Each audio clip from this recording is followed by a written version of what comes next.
Well, that goes back to Caesar Augustus, I would say. Anybody that opposed him, you needed to know about it first of all, and once that happened, they would disappear. Well, the same was true in the Soviet Union or East Germany with the Stasi. If you said anything out of line, you ended up in jail. Or in a sanitarium or something, or in a gulag somewhere. That same was true of the Nazis and the Gestapo and SS. They would do the same to people. Now, this is historically true. This is the way totalitarian states operate, and this is gathering knowledge about people and the entire population is a totalitarian procedure. That was the first thing that hit me right away. This was obvious, the route we were taking. And so that's why I've been opposing it since they started it in 2001. The real threat, the only threat we really faced were really domestically. We have done to ourselves fundamentally what the terrorists wanted done but could never achieve. We have done to ourselves. And this is the domestic threat that our constitutional and the oath of office that we took was given to prevent. This is the only way no other country in the world could have done to us what we have done to ourselves. And so this is the time when all good Americans need to stand up and oppose this. You have to be aware that these agencies are threatening what is fundamental to human rights everywhere. And you've got to ensure that you have some way of verifying and keeping these agencies in line.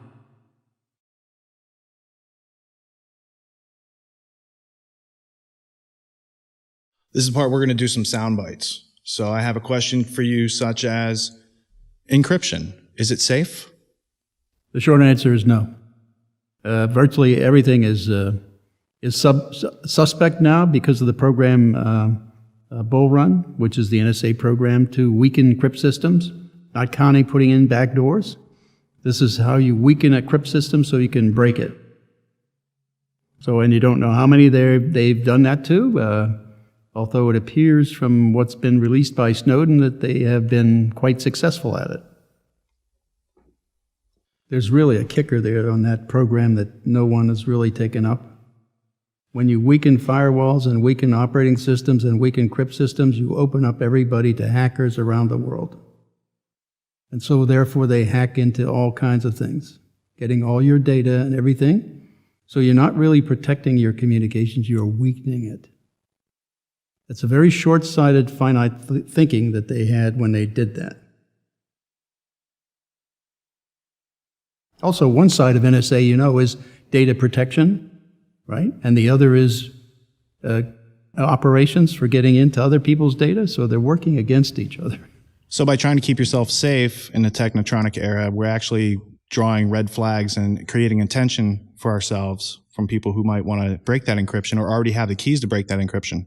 Well, and exposing it to other, after all, NSA doesn't have a monopoly on smart people. Other agencies around the world have smart people also. If there's a weakness in a encrypt system, other people can find it too.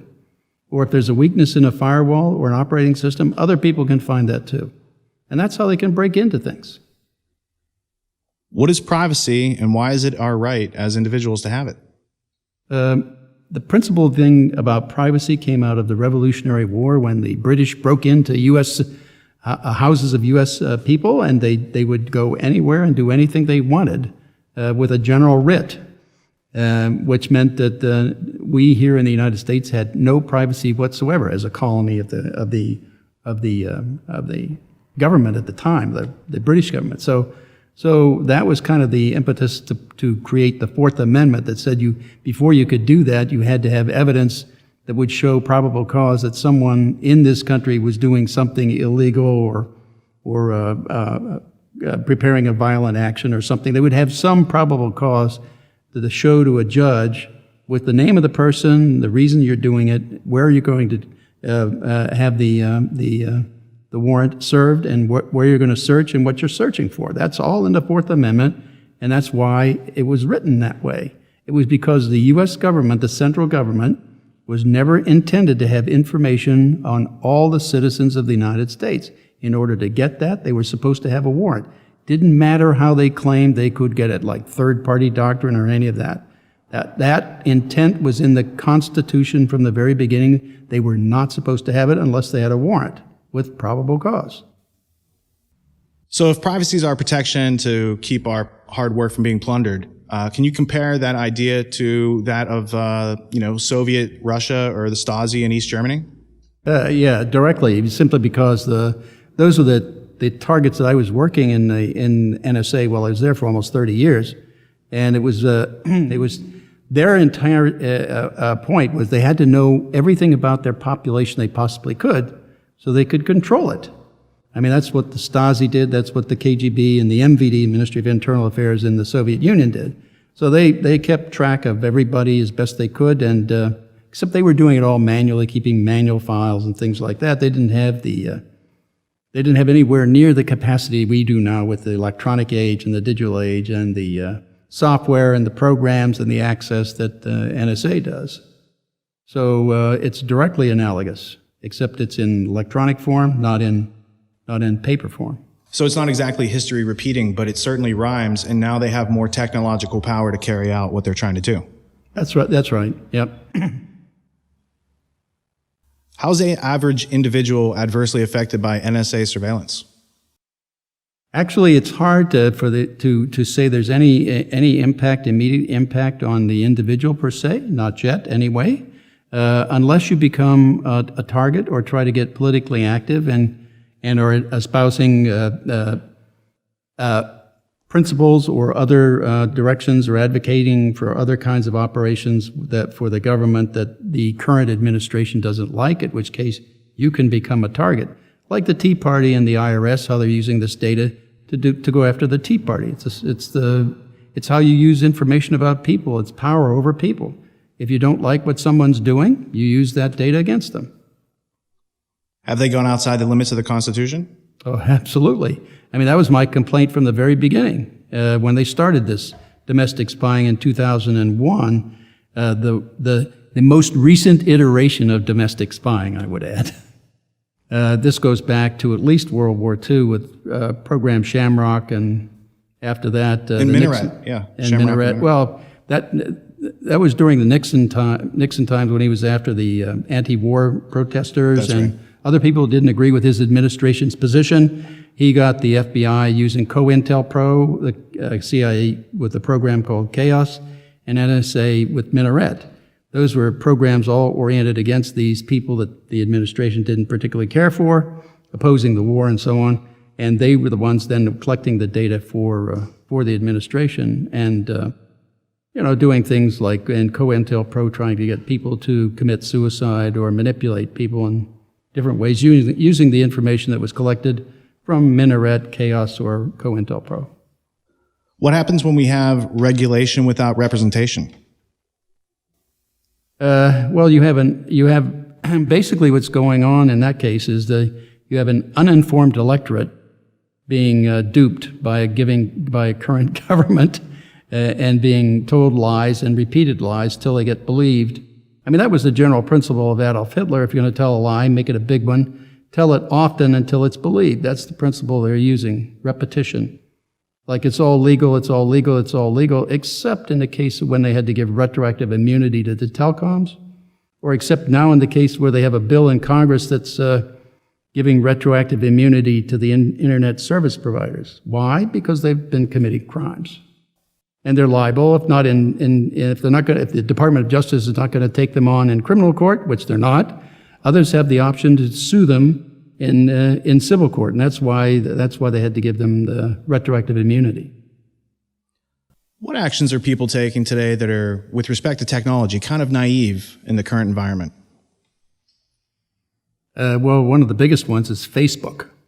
I mean, people are putting their whole lives out there on Facebook. They don't realize that that's being captured. The FBI, for example, looks at Facebook as one of the richest environments for them to investigate. So, but it's also being stored and captured by and used by different agencies. Like NSA is pulling that data in, as well as corporations. They're also using this data. So, I mean, it's the kind of thing corporations are more trying to sell you something. It's more of a marketing kind of approach, where they're trying to figure out what you like or the kinds of things they should send or push advertisements to you, whereas the FBI is looking at it for ways and means to, if you're being targeted, ways and means to either arrest you or take you out or put you in, like they did with the CEO of Quest, Nacho. They put him in jail, like they tried to do with Tom Drake and like they tried to do with us. Try to use that information to build a circumstantial case and they basically fabricate evidence, which they did in our case. So the difference between government, which is more malicious than industry, is they're really still doing the same kind of thing. They're invading the privacy of everybody, and people are actually helping them by putting all this information out there, either in Twitter or in Facebook or any number of other ways, like an email, for example. That all that kind of information is being collected, and it's being used against them. So there's a tight relationship between the corporations that are spying on us to collect our private data and the intelligence communities that are also scanning for metadata or stealing it out of Angry Birds, as I heard Mike Hayden once say. You know, he's like, Angry Birds is already stealing your data. We're just sniffing their stream as it goes to Angry Birds Central, I think was his quote. Well, and they also, the program they're using to do that kind of sniffing is, the primary program is Fairview. That one has between 80 and 100 taps on the fiber optic network inside the continental U.S. It's on the web. You can go take a look at the different fiber optic tap points, but that's how they're acquiring the information as it's passing by on the fiber network. That was also, it was also mentioned along with other programs as the upstream program in the PRISM slide that was released by Edward Snowden also. It was the first one. Fairview, Stormbrew, Blarney, and Oakstar were the ones that they listed. Fairview, the first three I think were all U.S. corporations. The Oakstar is foreign corporations. So that, and those were, there are about 8 of them, I guess, according to the data that's been published. Poland was one of them, some Polish telecommunications company. But I don't. The others haven't been released by the Snowden in the Snowden material anyway. But they're foreign companies, so it's a mixture of U.S. and foreign companies around the world, along with foreign governments. And if they don't get cooperation either from the companies or the governments, they'll unilaterally do it. So they have a massive tap network on the entire internet and the fiber optic public switch telephone network.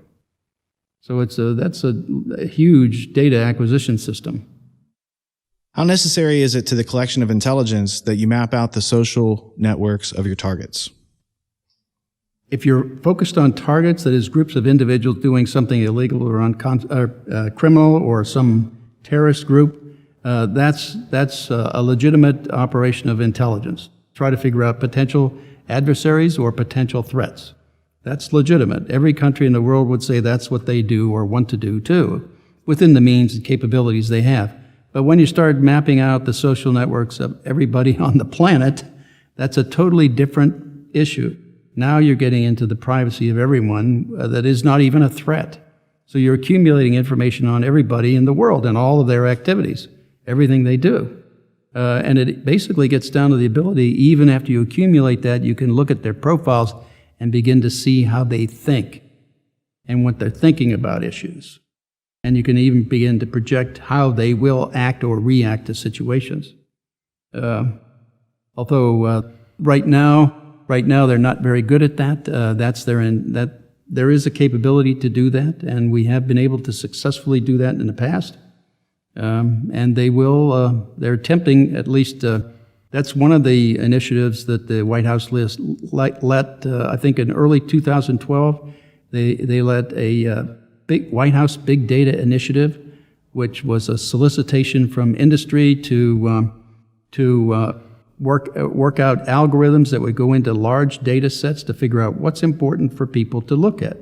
That's how you automate the process of analyzing all of this data to boil it down to what's really important, which they should have been doing in the beginning, and it could have done right at the beginning, which is what we did in our program, Thin Thread, which would pull out only that data that was relevant to groups of individuals intending to do something criminal or terrorist type activities.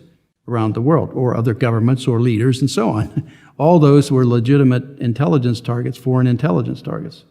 They could have done that right from the beginning, instead of having this knowledge about everybody. What that's done is give them an entire rich database for other agencies of the government, like the FBI and the DEA and the Department of Homeland Security and the IRS, to go in and examine everybody in the country and everybody virtually on the planet that's using internet or phone networks. So they're spying on everybody, collecting metadata, they're building profiles out of it. What is the reasoning behind pointing such an apparatus at the American public? And what type of money, what combined budgets of these type of projects focused on the American people? What are we looking at? But the reason that I came up with that they were doing that is primarily for money and building an empire. The reason I say that is because if you take the position of collecting only targeted information against groups doing bad things, then you have a finite problem.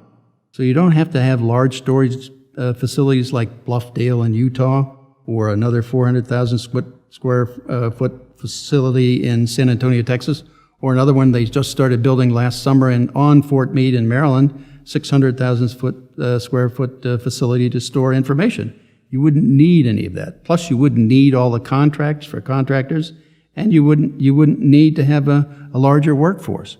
But you would be focused on a rich environment of information, which actually would mean you would succeed at preventing terrorism and preventing crime, international crime, and so on.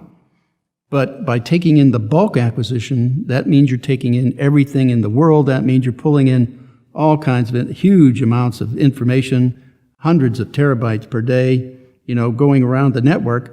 That becomes a management problem of information to begin with. How you have to build an infrastructure to transport it to storage facilities. You have to build the storage facilities. You have to have contracts for all this to happen, and contracts to manage all the data once you've captured it, and then contracts to build other kinds of programs to manipulate the data and use it for analysts and so on, and then hire more analysts to analyze data because there's orders of magnitude more data to look at. So, and it builds your budget so much bigger, and so now you're managing a much larger empire. So they did it, in my sense, for empire. Well, they told us they were doing it for the prevention of terrorism, so that would mean none of these programs were underway pre-9/11, right? Well, there was clearly an intent to do it prior to 9/11, and certainly there was in history, down through history, with Program Minaret at NSA anyway, and Shamrock. Those programs, they were doing that all the way back to World War II. Those are the programs that came out with the Church Committee investigation into NSA, FBI, and CIA back in the mid-'70s. And as part of that, that's when the FISA law was written, and that's when the intelligence committees were created, the Senate and House intelligence committees, and the FISA court. They were all created to have oversight of the intelligence community to ensure that they did not do domestic spying. So that oversight was supposed to prevent this type of domestic spying. Instead, now they're all advocates for it. The courts, the intelligence committees, they're all advocating for NSA to do this kind of thing, all under the false pretense that it's going to prevent terrorism. Well, what it's done is made what it's done fundamentally is add orders of magnitude more data for their analysts to look at every day, and they can't get through that data, and so they're dysfunctional, and so we don't stop things like the Boston bomber, the Fort Hood shooter, the Times Square bomber, the underwear bomber. People are trying to do things that they should have been stopped. Even 9/11 should have been stopped, but even with the data that we had, but it wasn't.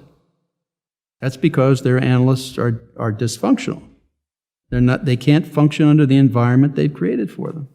Well, they're incentivized to keep filling up their budgets and expending their budgets so they can keep growing their budgets and grow power. But what occurs to me is there's a historical relationship between mass surveillance on a population and the crushing of dissent of that population. Can you explain that? Well, that goes back to Caesar Augustus, I would say. Anybody that opposed him, you needed to know about it, first of all, and once that happened, they would disappear. Well, the same was true in the Soviet Union or East Germany with the Stasi. If you said anything out of line, you ended up in jail. Or in a sanitarium or something, or in a gulag somewhere. That same was true of the Nazis and the Gestapo and SS. They would do the same to people. Now, this is historically true. This is the way totalitarian states operate, and this is gathering knowledge about people and the entire population is a totalitarian procedure. That was the first thing that hit me right away. This was obvious, the route we were taking. And so that's why I've been opposing it since they started it in 2001. How would you describe a panopticon? I'm not really good at doing that kind of thing. Do you know what it is? It's not clear to me. Okay. I'll just explain. You don't have to address it at all, but just so we're on the same page. East India Company employed this guy named Jeremy Bentham. And Bentham was asked to create a metaphorical prison that they ended up trying to build in Russia later. But it's, the guard towers had mirrors on it, and so it could see all the prisoners at the same time. So the prisoners always think that they're being watched, but they can never see if there's somebody in the guard tower pointing a gun at them.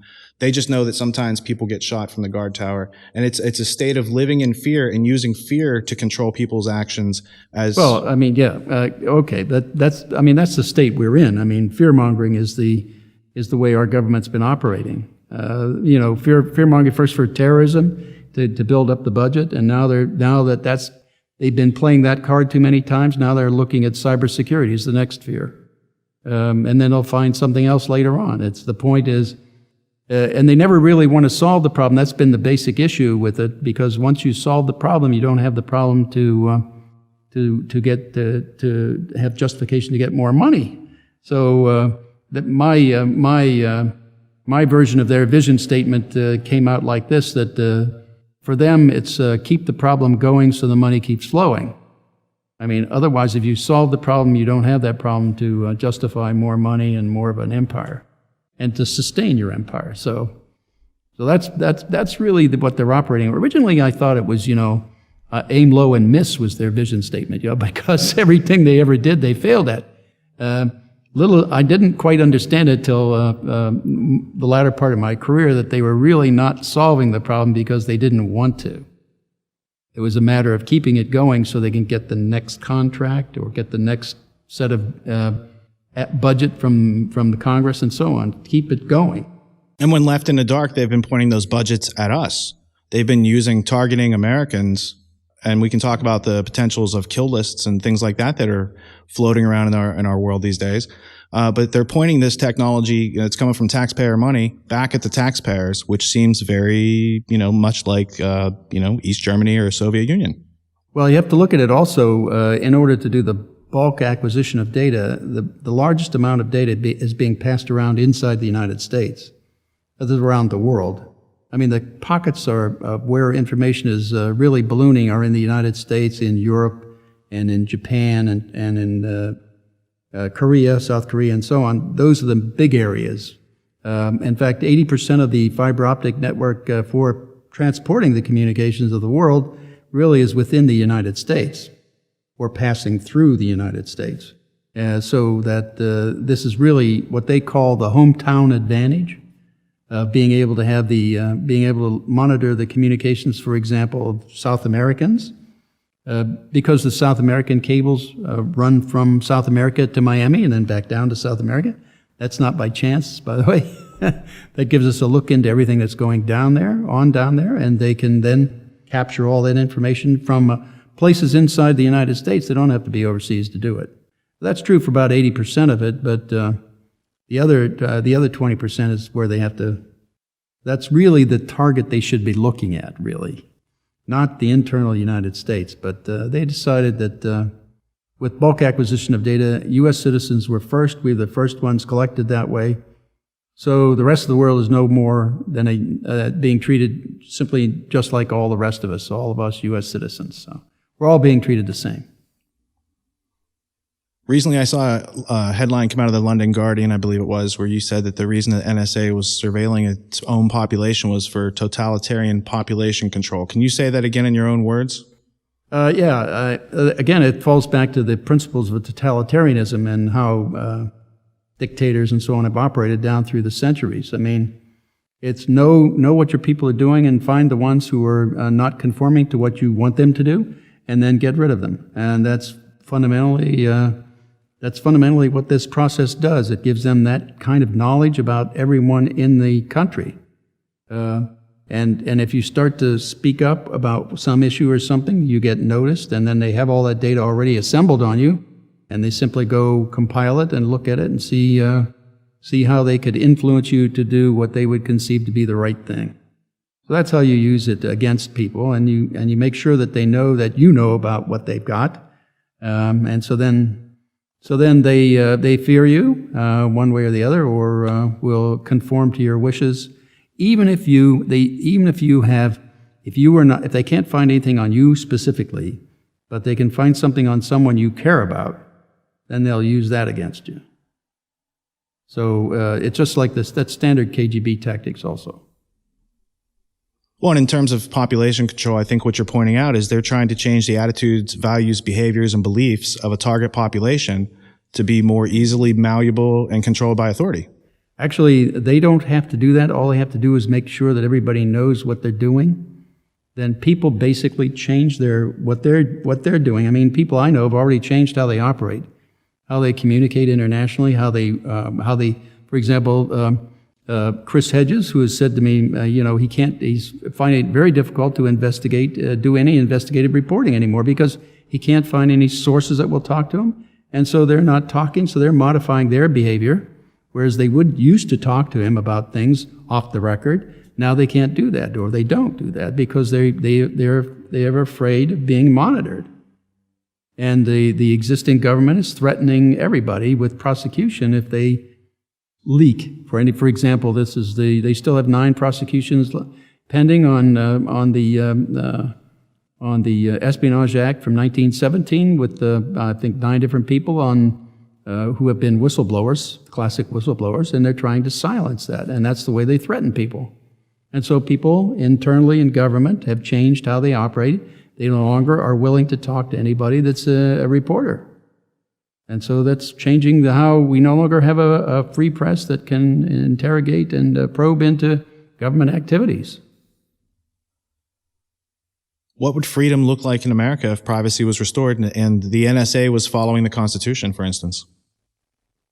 Well, you would actually be what the founders of this country envisioned as what it should be. That is, a country where people have the freedom to be creative and innovative without having the fear of being observed or disapproved of, even before they can try to institute or start to implement an idea that they had. So that's how civilization advances. When you take away that freedom to feel like you can do anything here, the sky is the limit here, you aren't bounded by anything, then you take that away. Why? People withdraw like they did in East Germany or in the Soviet Union. They become very withdrawn, afraid to do anything because their next door neighbor or some other person would be spying on them and reporting them. And so they stagnate as a civilization. They become drunkards and like they did in the Soviet Union, a lot of alcoholics in the Soviet Union because they were frustrated. They couldn't feel that they had the freedom to be creative and innovative. And that destroys human aspirations, basically. Are you optimistic about the future of freedom? Actually, it's one of the main problems I see is that this way of doing bulk acquisition of information on the population is spreading through the democracies of the world. It's not a question of just creating it here in the U.S. I mean, we are spreading this around the world. I mean, the Five Eyes are using it, and it's spreading to some other countries. There are other cooperative efforts with third parties under a program called Rampart A, where they're starting to do the same kind of thing. And this kind of knowledge and information about the population is being used by law enforcement through the MLAT mutual law enforcement agreements and treaties, and it's being used worldwide. So the people cooperating, other law enforcement agencies around the world that cooperate with the FBI or the DEA, they will get information from the NSA indirectly and never be told it's coming from that, but they can act on that. And then when they do, they have to do their own, they have to create their own, what they call parallel construction to to create information that's admissible in a court. Since the NSA data wasn't collected with a warrant, it can't be admitted in court. So, or it's inadmissible. So they have to do a parallel construction, then, which means go find the kind of implicating information that would give probable cause to do what you're doing, arresting them, and do it through normal policing procedures. Then we'll use that data in court, substitute for the NSA data, so they perjure themselves there in court. And I call that a planned program perjury policy run by the Department of Justice of the United States. And now they're spreading it around the world, so they're subverting our judicial system inside this country also, and they're not just doing it here, they're spreading it around the world. So, well, you know, we all need to be concerned about this around the world, not just here in the United States. We may have started it, but off the model of the Soviet Union and the Stasi, I might add, and but we're spreading it, and that's even more criminal in my mind.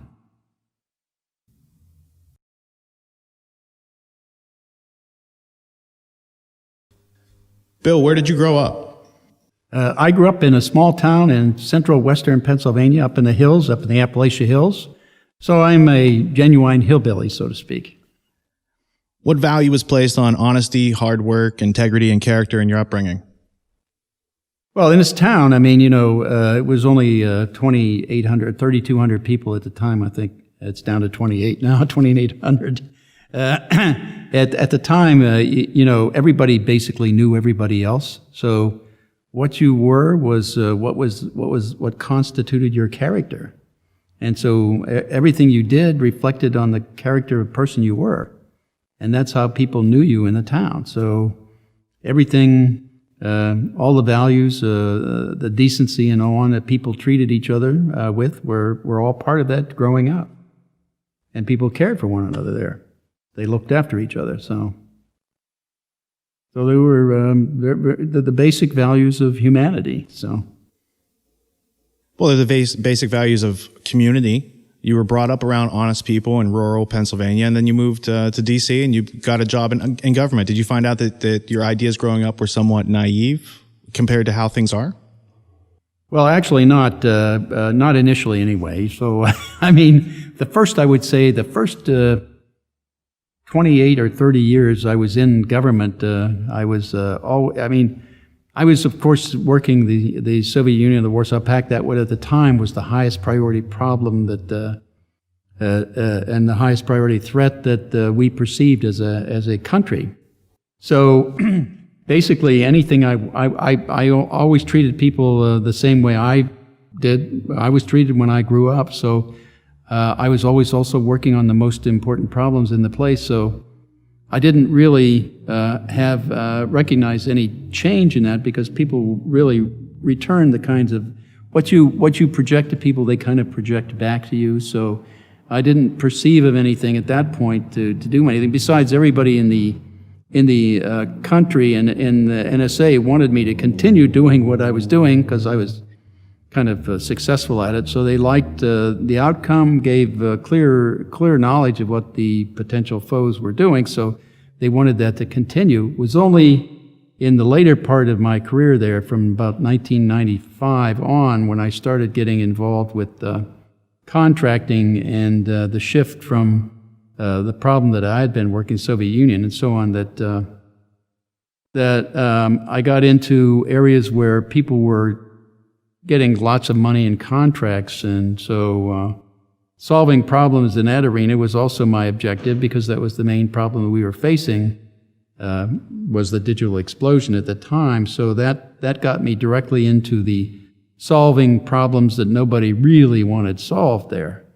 And so when I did that, that kind of caused reactions that I didn't think I would get. I thought people would adopt those solutions and run with them and try to improve on them if they could, which was an expectation that I was clearly disappointed at, because no one really wanted to do that.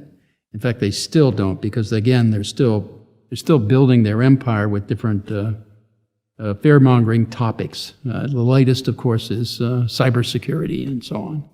So, and problem solving is a way of finding truth. So my question would be, what value does philosophy have in your life, and how would you define truth? Truth, you could say there's a variation of truth depending on who's looking at it, but there's also a physical truth, and that physical truth is or is not. So there's kind of when you look at, for example, when you're doing signals intelligence, you're looking at abstract things, the communications of people and their metadata and other kinds of things that they're saying. You may not be able to read their things, so they may be encrypted and you can't read that. So you have to try to interpret that, but underlying all of that is a physical reality that's happening. Now, either that physical reality is happening or it's not, and that's the truth of it. So what you're trying to do in the business of intelligence anyway is get to that underlying truth, the physical reality, and it's not something like for example, in 1968, the Russians invaded Czechoslovakia. That's a basic fundamental truth. That happened, and it's not open to interpretation. We've got the pictures from Life magazine, and we had all the intelligence of them and everything going in. So it wasn't something that was it was the basic bottom truth, and that's the kind of thing you try to get to, a reliable physics of things that are going on, and basically things that no one would dispute, I would say. How would you define freedom? Freedom is, I would say, is when an individual feels that they have the opportunity to try and do anything they want to do. That's kind of the freedom, without hurting people, of course. You have to have limitations. You don't want to do things that will hurt other people, but you have the freedom to be creative and innovative in your own way, in your life, and take it wherever you want to take it. What's the relationship between freedom and truth? Bringing it together, you actually go out and find truth. There's a relationship between freedom and truth, and when truth is lost, freedom does what? The problem is when you lose truth, you get into realms of deception and manipulation, and that is what destroys freedom. I mean, you can't really say you're free if you're being manipulated and being given false information to make judgments on. So you're fundamentally in the form of an electorate. You're an uninformed electorate or a disinformed electorate. So you lose your freedoms at that point. You made sacrifices in order to do the right thing in a hard situation where other people were being dishonest. The cost is so high. How do you justify the sacrificing of your career to do some truth-telling? That's pretty easy to me. I mean, I look at it as a very simple thing. This is the founding principles of this country, which I thought were really great, and I devoted my entire life to protecting and ensuring that would continue. And internally having, the oath of office is to protect and defend the Constitution against all enemies, foreign and domestic. And now the real threat, the only threat we really faced were really domestically. If we had a domestic, we could change, we have done to ourselves fundamentally what the terrorists wanted done but could never achieve. We have done to ourselves. And this is the domestic threat that our constitutional and the oath of office that we took was given to prevent. I mean, this is the only way no other country in the world could have done to us what we have done to ourselves. And so this is the time when all good Americans need to stand up and oppose this. What is signals intelligence, and how did you get into analyzing data that comes from signals intelligence? Well, I got into the signals intelligence business in the Army when I got out of school in '65. They were drafting people for the Army, and people in my neck of the woods, hillbillies were good shots with a gun, so you were a bunch of hunters up there. So you ended up in everybody I knew at the time was ending up in a rifle company being sent in the front lines to Vietnam to be able to kill people. So that was something I didn't want to do. I didn't particularly care to kill anybody. I mean, I didn't even like hunting that much, so I stopped when I was 16. I would never consider wanting to kill somebody as something I really wanted to do, so I wanted to avoid that anyway. I could, so I checked my options with the recruiters, and they said, well, hey, if instead of being drafted for 2 years, you volunteer for 4, we can give you your choice of assignment. You get a career. You can go a different route. You don't have to be in the rifle companies, but you have to sign up for 4 years. So I did that, and they sent me to intelligence school, traffic analytics school in Fort Devens, Massachusetts, and that got me. And that was in the Signals Intelligence. That was the Army Security Agency, which is one of the branches of the CSS, of NSA CSS. It's NSA Combined Security Services. That's the Combined Security Services of the Army, Navy, Air Force, and Marine components of Signals Intelligence. That's why the director of NSA is military, because he oversees all of that. So I got into that way, and that's how. And Signals Intelligence basically is looking at how the comment side. It really Signals Intelligence breaks down into 2 parts: communications intelligence and what they call ELINT, electronic intelligence. Communications is simply people communicating, however they do it, whether it's with microwaves or with radio or telephone or emails or any way people communicate. That's communications intelligence. You collect that information to try to analyze what they're doing and figure out what their intentions and capabilities are. That's what the intelligence community is supposed to do. On the ELINT side, that's kind of radars, where is a flying object, or where is a ship at sea, or telecommunication, the telemetry with satellites and things and missiles, and how are they operating and what are they developing. So that's that kind of intelligence, like machine talking to machine. That's that kind of intelligence. So that's how SIGINT breaks down.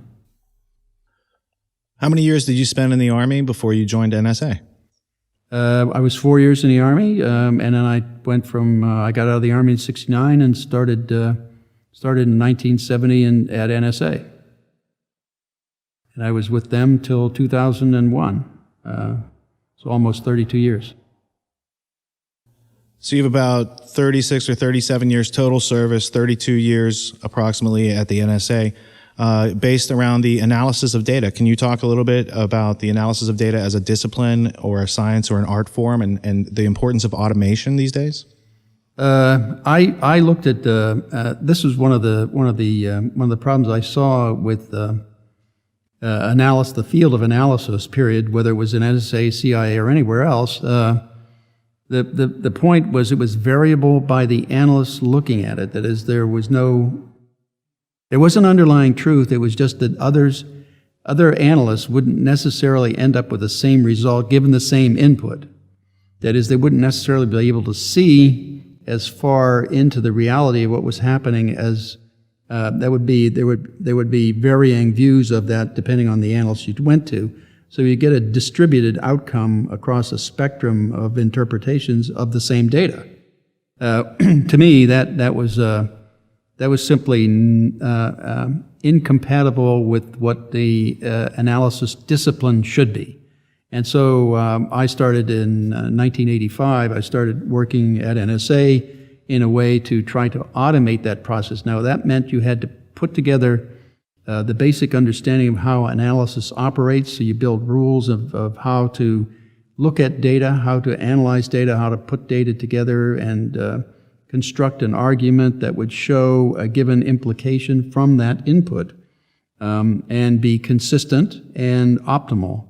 That is, if someone else had a better rule or a way to approach the data, you would look at that, take that in, and see if that was true, then you would incorporate it. So you were basically assembling and accumulating knowledge of the process and knowledge for a discipline that would cut across all agencies in the U.S. government as well as other governments around the world.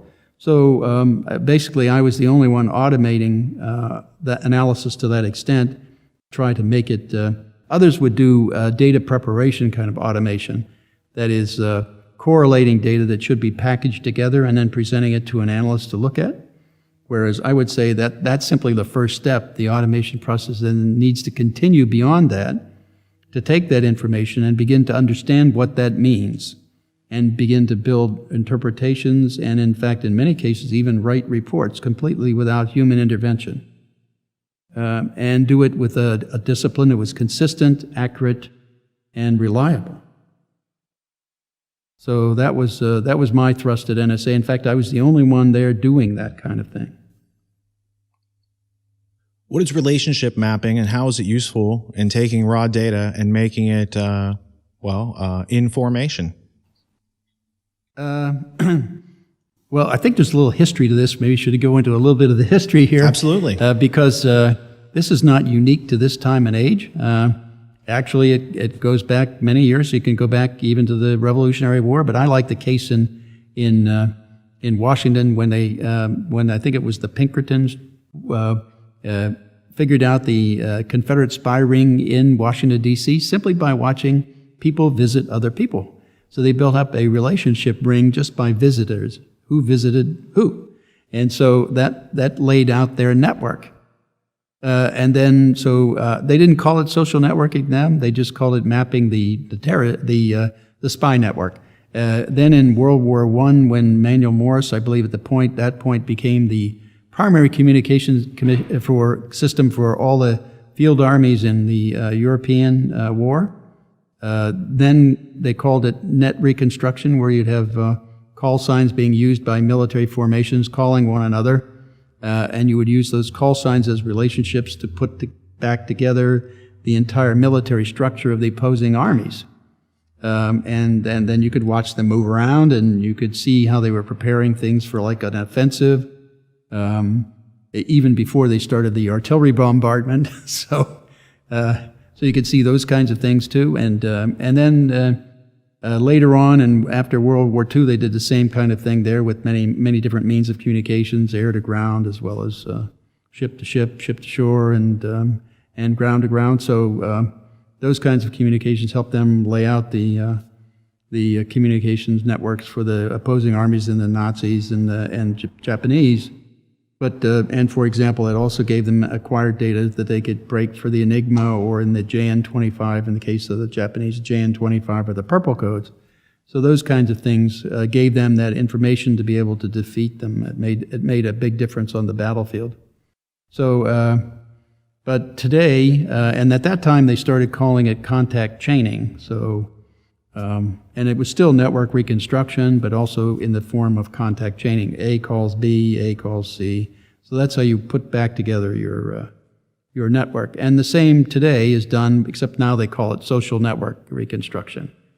So here's your social network. You phone your mother, you phone your daughter, you phone your friends, your business partners. You go to work and you telephone the same people, but in different directions. So you get all those things into a network, and that's called your social network. And the same then applies to the internet, who you communicate with, or on Facebook, who you communicate with, and so on, or any communications means or media. It also applies to financial transactions, when you use credit cards or write a check or pay a bill electronically. All those account-to-account transactions are a network for financial operations for you. And the same is true with travel. If you're going overseas, your passport number is identified, where you're going, what planes you get on, when you leave, when you arrive, all that's laid out, and that shows your travel network. So in the past, it was social network reconstruction, where they would try to figure out who you're friends with and this sort of thing. And today, it's voluntary self-surveillance, do-it-yourself surveillance by just putting it on your Facebook or your Twitter. Or they don't have to actually come. It's more of they can play defense because they don't have to be on offense. We're giving them the information. They just have to collect it and analyze it and predict our movements. Right. And actually, they can take your address book off your internet or off your computer and lay out your whole network there using that data too. And that's been one of the recent ones there. But I mean, they don't even have to attack your computer. If you allow yourself to be open, they can get that information easily. Bill, if we're the targets today, let's compare it and contrast to the NSA in the 1970s. Who were your targets back then? And what were your daily activities back then? Okay, well, at the time, the bulk of NSA was focusing on foreign threats. So they didn't know about the Minaret program. What NSA does is they compartmentalize programs so that only very few people know about them or involved in them. And so there was a small percentage of people at NSA that were involved in program Minaret. So the vast majority of people there didn't know it was happening. And their activities were fundamentally trying to analyze the communications of foreign countries or foreign governments and militaries, and to try to assess potential adversaries' threats and so on. I mean, the main focus again was at that time in 1970 was on the Soviet Union and the Warsaw Pact as the preeminent kind of threat that we were facing. But also we had efforts against Red China, North Korea, Cuba, and various other countries around the world that were borderline potential threats. So that it depended. I mean, you had a national priority list for intelligence production, so you would follow that primarily as your targeting for effort that you would devote in terms of signals intelligence. So it was the national intelligence, the SIGINT national SIGINT requirement lists were developed from national requirements for intelligence based on the view of the U.S. government of other governments and militaries and or terrorist organizations and things like that around the world. How about in the 1980s? Who was the NSA pointing its barrel at? Who were the targets? Is it the Soviet Union still during the Cold War, or who? Yeah, during the Cold War, it was still the primary ones were the Soviet Union, Warsaw Pact, China, and North Korea were the primary ones. But over time, that was changing. There were some terrorist activities early in the Reagan administration in Lebanon, for example, and others. So there was raising that as another issue. So they're starting to look at terrorism as an issue, and so there was a little shift starting there. But still, primarily, they were focused externally at foreign threats. And after the Church Committee investigations, the Minaret program was terminated, and so the FISA law was enacted, and they adopted a program, Blarney, I think, as a result of the FISA laws, and that was, again, they were very sensitive at that point from there on about any collection of U.S. citizens. I mean, if you happened to have some data collected about a U.S. citizen, right away you had to review it as whether or not it was a violation of the FISA law, and either way you had to purge the data from the base. So we were very sensitive at that time about that. So after the Church Committee, the FISA courts, those are protections put in to protect the individual rights of people in this country. We call them citizens. In 1992, John Taggart led a problem-solving team to combine ops and research to capture and diagnose data. Could you describe the substance and nature of what that project was?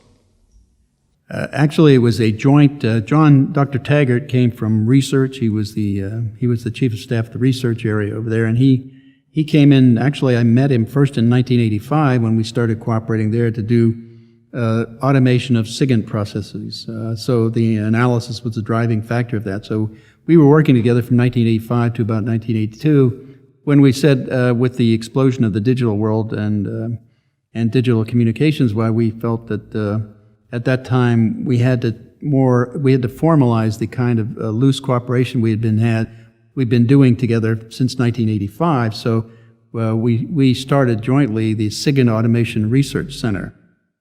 John came from research, and so he brought all the technical skills, computer processing people, engineers, even physicists or other people who had the technical skills from the technology area. And I came from operations, so I had the operational skills like linguists, analysts, crypto mathematicians, cryptanalysts, and so on. So I'd bring all that into that effort too. So we had all the skills at NSA kind of in a small area. It was only about 16 people total. And so we were all in one place. And so it made it much easier to attack problems, because what you would do to get together, now here's the problem we want to attack, and you define that problem for everybody. And we'd say, here is your component of that problem, and here's yours, and here's yours, and here's how you all have to work together to solve the problem to get the end result. So everybody would know their part in what the effort was. They would know what they were contributing, who they had to work with, and what the end result was, so they knew the entire process from beginning to end. And it gave that understanding, having that understanding in the people developing it, made it so much easier to integrate and so much quicker to solve. And so that was the whole idea of the SIGINT automation. It's like a skunk works or a Saturn plant, for example, how you can quickly solve the problem and do it effectively. What's the right way to use spying to protect freedom and liberty? In other words, what should be done, and how can we be protected and still, do the job of collecting the intelligence we need? Yeah, what we did was we looked at it as we had to satisfy all the legal requirements under the FISA laws and all the other laws that existed, plus abide and protect the constitutional rights of every citizen of the United States. At the same time, we wanted also to be making our analysts effective against foreign threats. That meant getting and focusing in on a rich environment of information to ensure that would happen. I mean, if we buried them in data, they were already buried in data when we started this program, and they were malfunctioning at that time, and they were complaining about that, and all they were doing was coming in with more and more tools for them to use to look at data. That didn't solve the problem of all the massive amount of data that they had to look at, and the ways that they were going at it. They were going at it from a Google-type approach where you use a series of words or a phrase or something to go at, and many people use those phrases that aren't even related or involved in any activity that was of concern. So what that did was bury them under a pile of useless information, even in the 90s.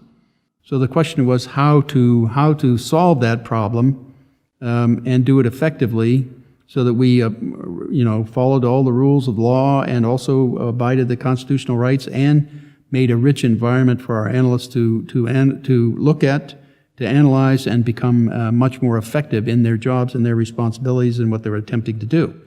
So that's what our whole program that out of the SIGINT Automation Center was all about, and that's what we tried to do, and that's effectively what we did.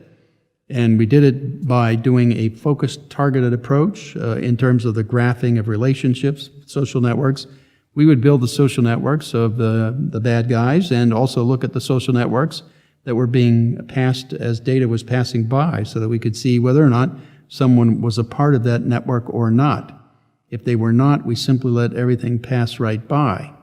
So that gave privacy not only to U.S. citizens, but to everybody in the world.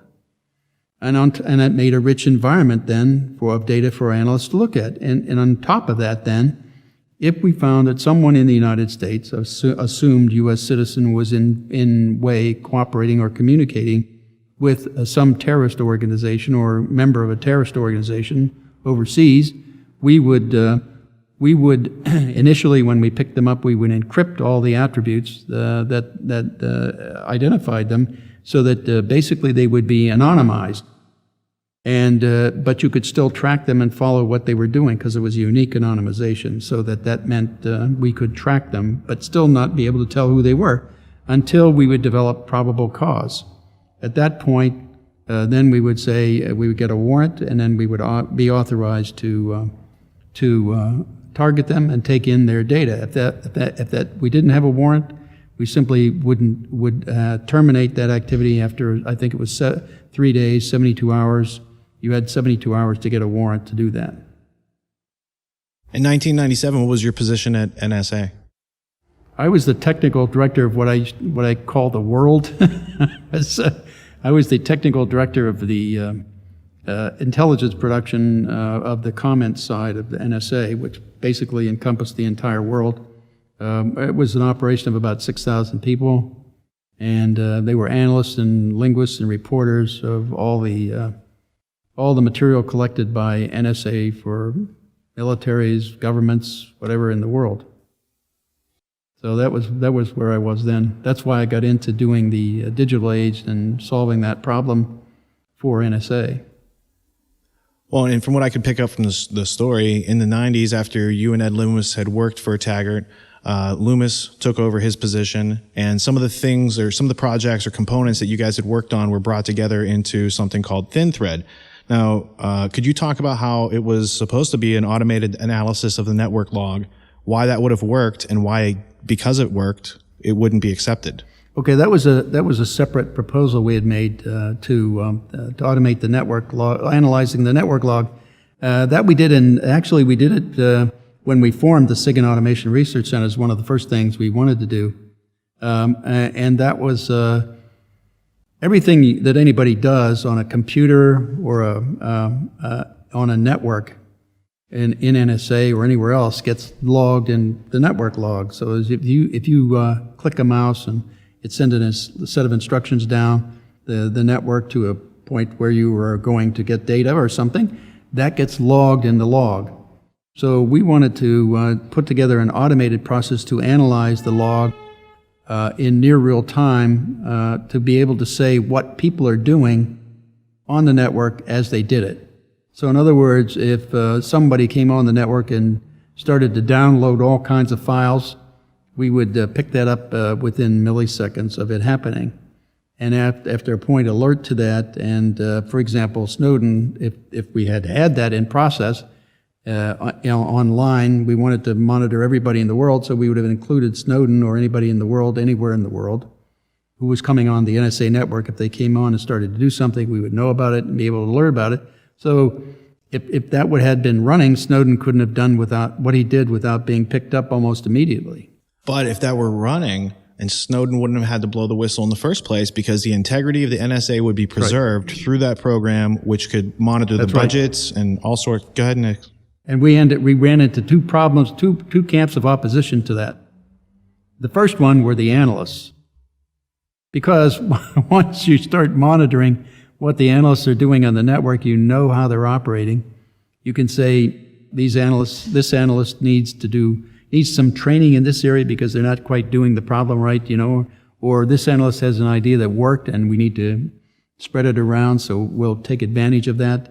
And that group of analysts said, we do not want you monitoring us. We'll do our job, thank you. You just go about your business and don't pay any attention to us. So, but that was not the major group that opposed us. The major group were all the managers. And the reason they did that was because this will show all the return on investment on every program they're funding, and whether or not programs that are being funded are being successful or not, and whether or not they're contributing. So that would set up a whole process for return on investment assessment for NSA, also for Congress, because that would be evidence for Congress to review in terms of what kinds of funding they would do for the agency. So that meant, plus it took away the freedom that the managers felt they had to move money around and do anything they had with money, because we'd pick that up too. So that said to them, I don't want you monitoring me. I want the freedom to do what I want to do as I want to do it. So go away, and we're not going to do this. So that's why we didn't do that back in the early 90s. Well, and without audit oversight, fraud and corruption become the status quo. Yeah, that's the main issue here, that the NSA and CIA and intelligence community in general is not audited. That is, there's no accounting for how they spend the money, how effectively or not. So it's a setup for corruption and fraud and waste.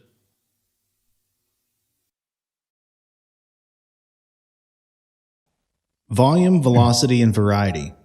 Asset or liability?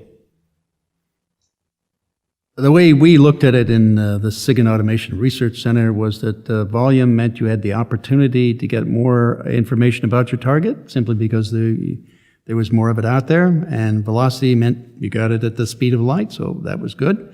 And variety meant you got many aspects of it. You get voice, maybe video, maybe Twitter, or else email, and all kinds of aspects. So all those things we looked at as positive things. All we had to do was figure out how to manage them. Let's talk about Thin Thread a little bit and how it at one time protected the rights and privacy rights, especially of American citizens. Yeah, well, in the data acquisition system, once we acquired information and recognized that maybe a terrorist was talking to a potential U.S. citizen, what we would do is encrypt all the attributes. So that would protect their identities until you could show probable cause. You had a certain time limit to do that. That was automatically managed by the system by software right up front. So that as data, if data was just about U.S. citizens, the software would simply let it pass right by. It would never be ingested into our system. So it had to be that targeted set of individuals that we were after, and maybe 2 degrees, we were going to expand that to the 2 degrees around it as the zone of suspicion in the social network. Otherwise, we wouldn't even take in the data.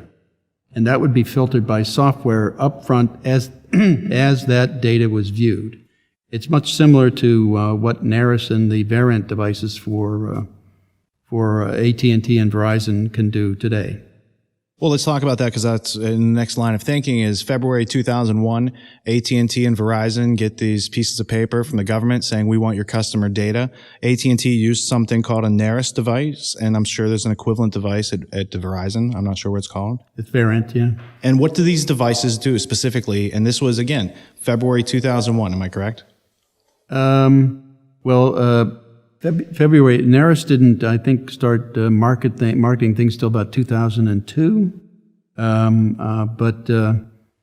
Before that, in 2001, early on, they were going around soliciting information from different telecommunications companies. The one we know about that is in court record is Quest. Nacho was the CEO of Quest at the time. Refused to turn over all of their data. This they approached him on the 27th of February, according to the court records of 2001, which was about 7 months before 9/11. So they were approaching them before 9/11 to get all of their data, all of their customer information. So the intent that was kind of implied, the intent was to get information on U.S. citizens even before 9/11. The key point about when they were approached is that we had proposed to deploy our system in November of 2000, just 3 or 4 months before they made this approach to Quest. Because we had everything connected and everything was functioning all the way back through the big-ass graph, if you will, the bag, or the social networking for everybody that was ingested, and we had projected at the time we had no limit as to how many trillions of transactions we could take in, that we could still manage them with this process that we put together. The idea was if you took in trillions of relationships, that like phone calls between people, but when you boiled it down to, you would only get tens of billions of maybe relationships uniquely, and that all the others would simply be repeats of those tens of billions of relationships. So we would put together a system that would build the relationship and then keep a counter of how many times we had a record of that relationship, rather than keep the entire list of, if we saw something 1,000 times, we would simply have it once and say we saw it 1,000 times, as opposed to listing it 1,000 times. So that's how we could boil it down to a small set of information and keep it in a rather compact set of storage. And that's how we projected we could graph everything, every transaction in the world that way, so that we didn't have a problem with storage, and we didn't see a limit as to how much we could graph, and we used it and put it together in a B plus tree type index, which meant we had fast access to it to make decisions as data was passing by on whether or not we should keep that data. So that's how we fundamentally did it, using a B plus tree kind of index query to keep up with the velocity of things in the fiber network. And anytime we started to get pressed in terms of CPU time or processing, we would simply add another processor and simply split the process and make it manageable again. So it was only a matter, the only thing that kept us from doing any amount of data was how much space and power do you have available, and we can buy the equipment to make that happen. So prior to 9/11, AT&T and Verizon had complied with the government. This pre-9/11 collection of data means that the post-9/11 surveillance of the American citizens has nothing to do with 9/11 so much as they just wanted control, and they wanted to break into these fiber optic networks, and AT&T, Verizon, they complied, and Joseph Naccio from Quest said no. What happened to him? He ended up in jail. I think they went at him. He claims he was framed. I don't doubt it because they attempted to frame me too, except they didn't succeed. I mean, I had evidence to show that it was a frame job and that it was malicious prosecution on their part, but evidently he couldn't do that. So he ended up in jail. I don't know how for many, couple of years, I think. So he recently got out of jail. I think that simply meant that they used 9/11 as the way they could intimidate Congress into making it happen, to allow them to do that, and that's the way they did it. Originally, they had to keep it so secret because they knew they wouldn't be permitted by Congress or the courts to do it if they didn't keep it secret. So they allowed only 4 members of Congress to know about it. That were the chairs and ranking members of the House and Senate Intelligence Committees. That was it. And those people bought into it. One of those was Nancy Pelosi. She later became Speaker of the House, and since she bought into all these programs, these programs were the grounds of impeachment for Richard Nixon. Except he was doing an infinitesimal amount compared to what's going on now, and he was impeached for that.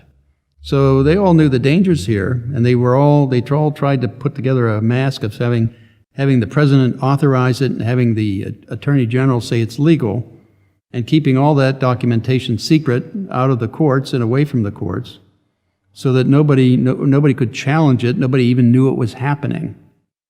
And that's why I started to blow the whistle at that time, because I went to the House Intelligence Committee staffer that I knew, Diane Rourke, and told her what was going on so that she would be aware. I mean, that committee was formed, and their charter was to ensure that this kind of activity did not happen.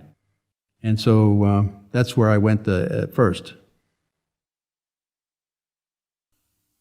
So just to summarize, prior to 9/11, the NSA was collecting billions of phone records on American citizens without probable cause, that they had kind of planned on doing this from the beginning, and then they used 9/11 as an excuse to really ramp that up. Is that accurate? I think they were, the approach to Nacho would imply that they were planning on doing it before 9/11. What they did was they used 9/11 as the excuse or the basis for implementing it. That is, I didn't know that it was implemented until the second week in October of 2001.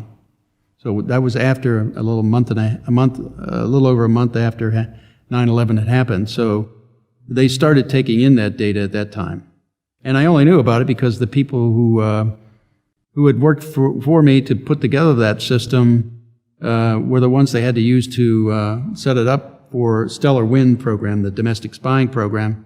So they were the ones they had to use, and so they used them to do that. They would implement the code, make sure the code was functioning, and the inputs would come in and it got processed properly. They were the only ones who knew the code sufficient enough to be able to do that.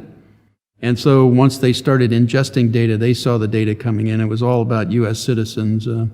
Roughly, from AT&T, it was roughly averaged around 320 million records of long-distance phone calls between U.S. citizens inside the country every day. That didn't count all the other communications they were managing too, but the domestic spying started with that, and then of course it branched out to other telecoms, and then they spread out. The only 2 things that the telecommunications companies had to offer, one was all the records of the phone calls and transactions that their customers were doing, and the other was access to the fiber lines.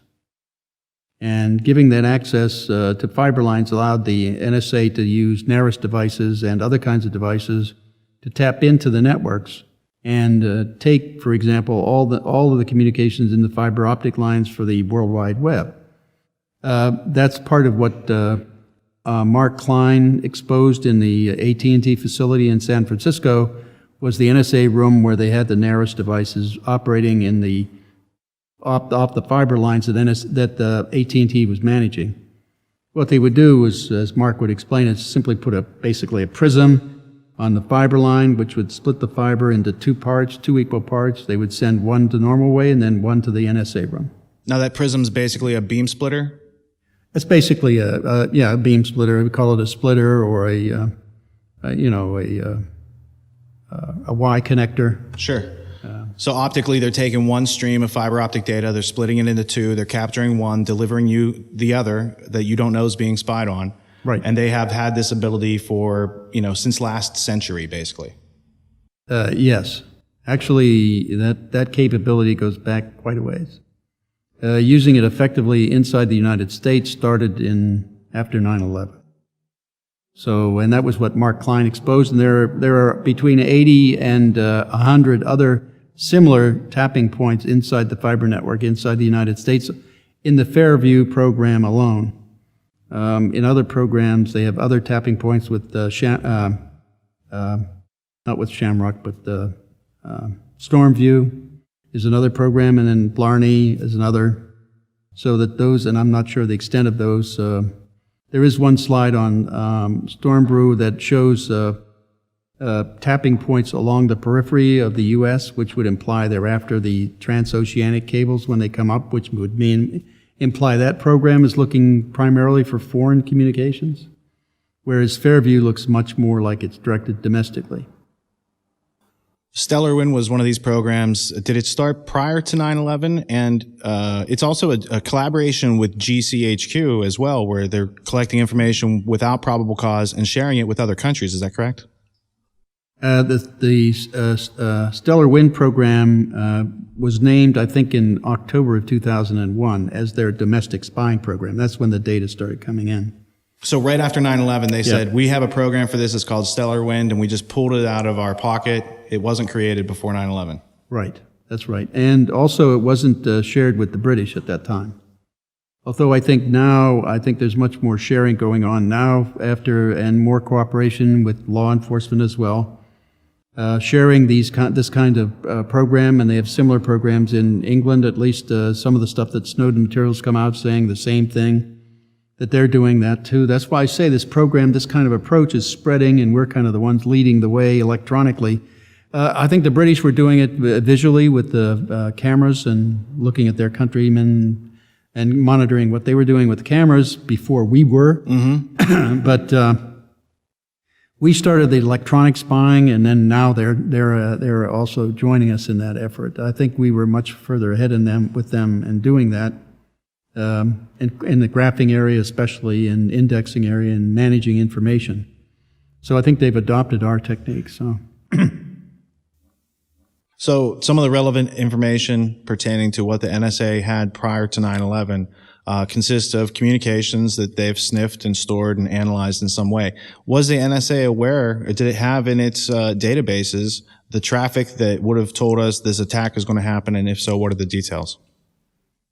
Yes, although I don't see Tom Drake, who is a friend of mine, also a supporter of our program, ran that program on the entire NSA database after 9/11, several months afterward, and he found all the data that was necessary to stop 9/11 in their database sitting there that people didn't recognize or bring to anybody's attention or report in any form to anybody of authority.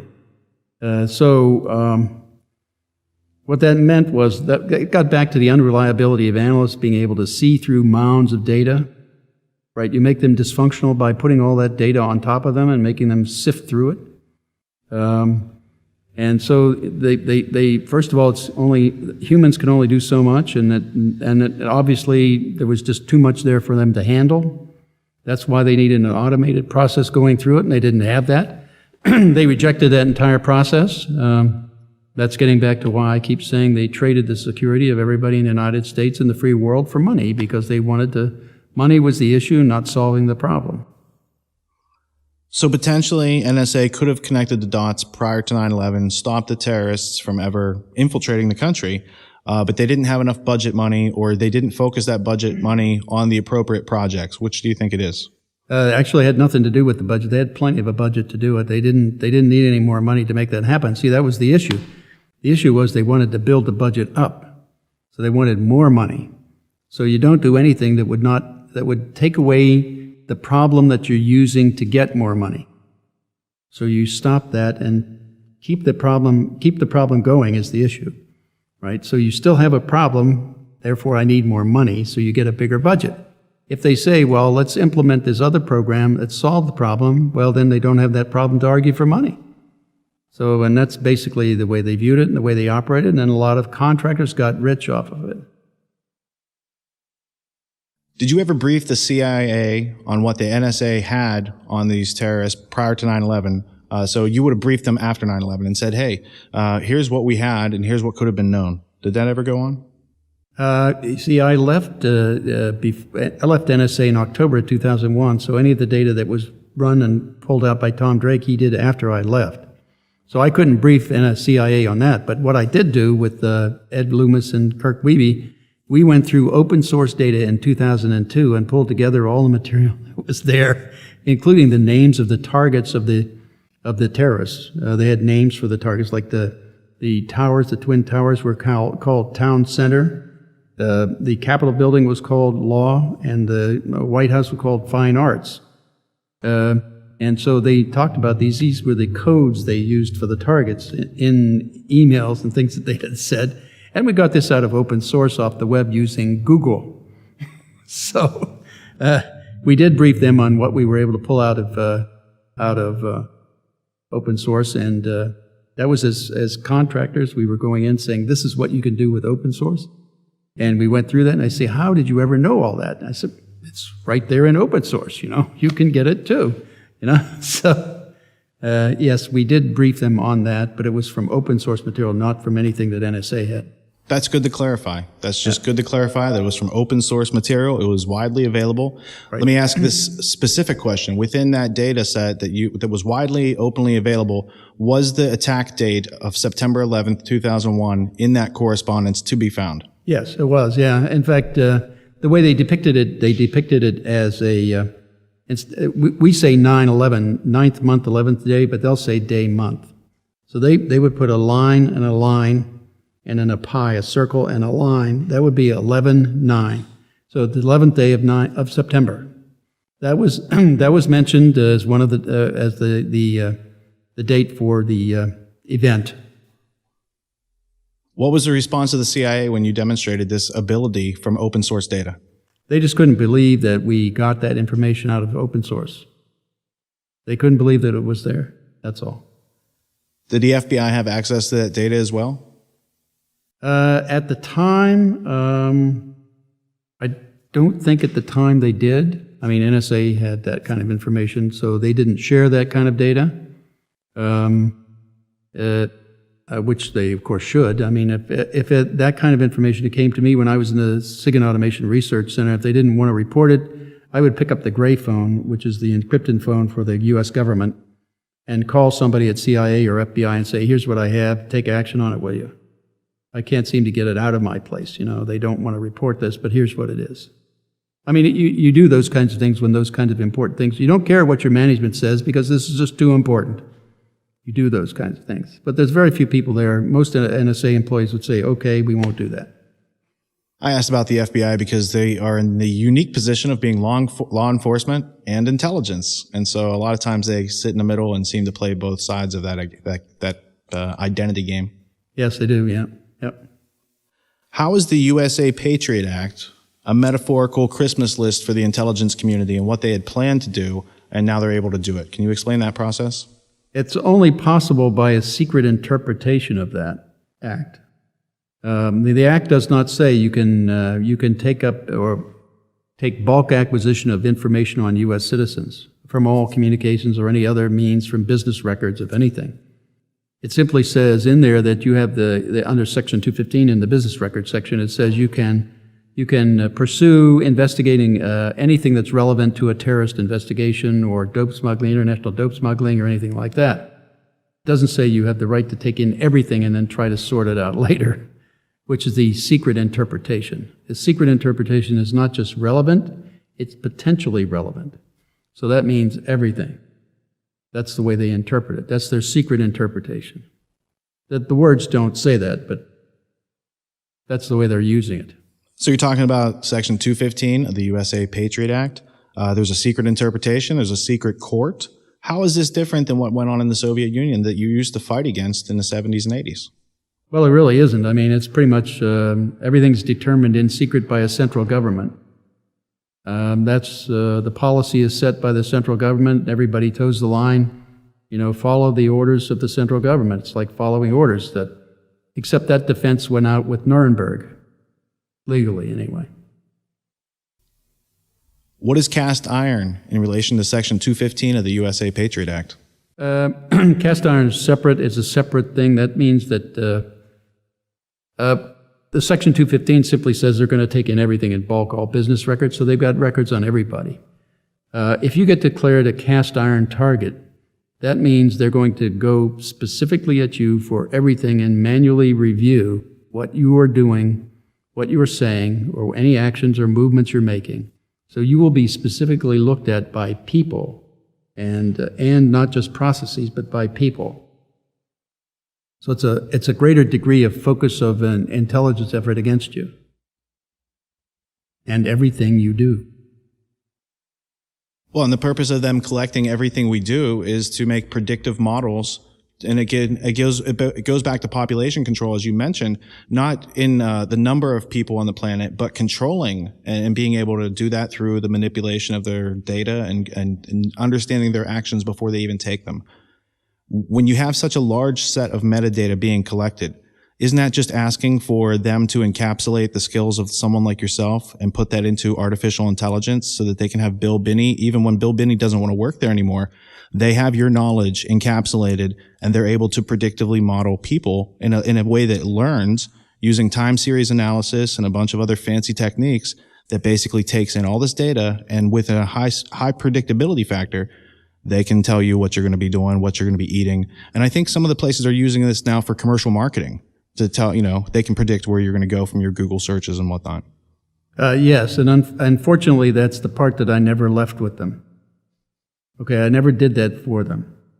So they didn't have that to be able to use it. That's why the President's Big Data Initiative just help us find out what's important in this big data, because they can't do that. And that's really, it gets much more complicated when you when you try to to fuse all the activities of individuals or groups of individuals into from multiple domains like phones and emails and travel and banking, and you try to merge all the activity of everyone in that group or an individual alone. Just trying to do that becomes much more involved and much more complicated and more difficult for them anyway. To index, first you have to get these databases indexed. Each one has a graph. You have to relate the graphs. You got to relate the content and index that and pull it all together and then put it in a timeline and try to make sense of it. How do you assess the interactions of groups of people in a timeline? For example, if you're looking at dope smuggling, the person in, say, Colombia wants to sell dope to somebody in the United States. They have to make a connection to agree on the sale. Then the person has to agree on the price, right? And then they have to transfer the money, and they've got to transport it from Colombia up to the United States. So there's all kinds of transactions that have to occur. All those kind of interactions happen in the communities that they're building. And you have to be able to recognize that. Well, how can you recognize that, right? That's the key, too. They can't do that either yet, not yet, by any means. So they're struggling with that. They're struggling just to find out what's important in the data, let alone put together and analyze the profiles and what's important in the profiles.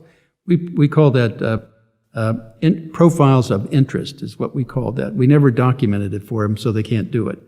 But we defined it for them as combinations of things that would imply there is intentions and capabilities to perform certain acts, like dope smuggling, arms smuggling, an attack, any kind of thing like that.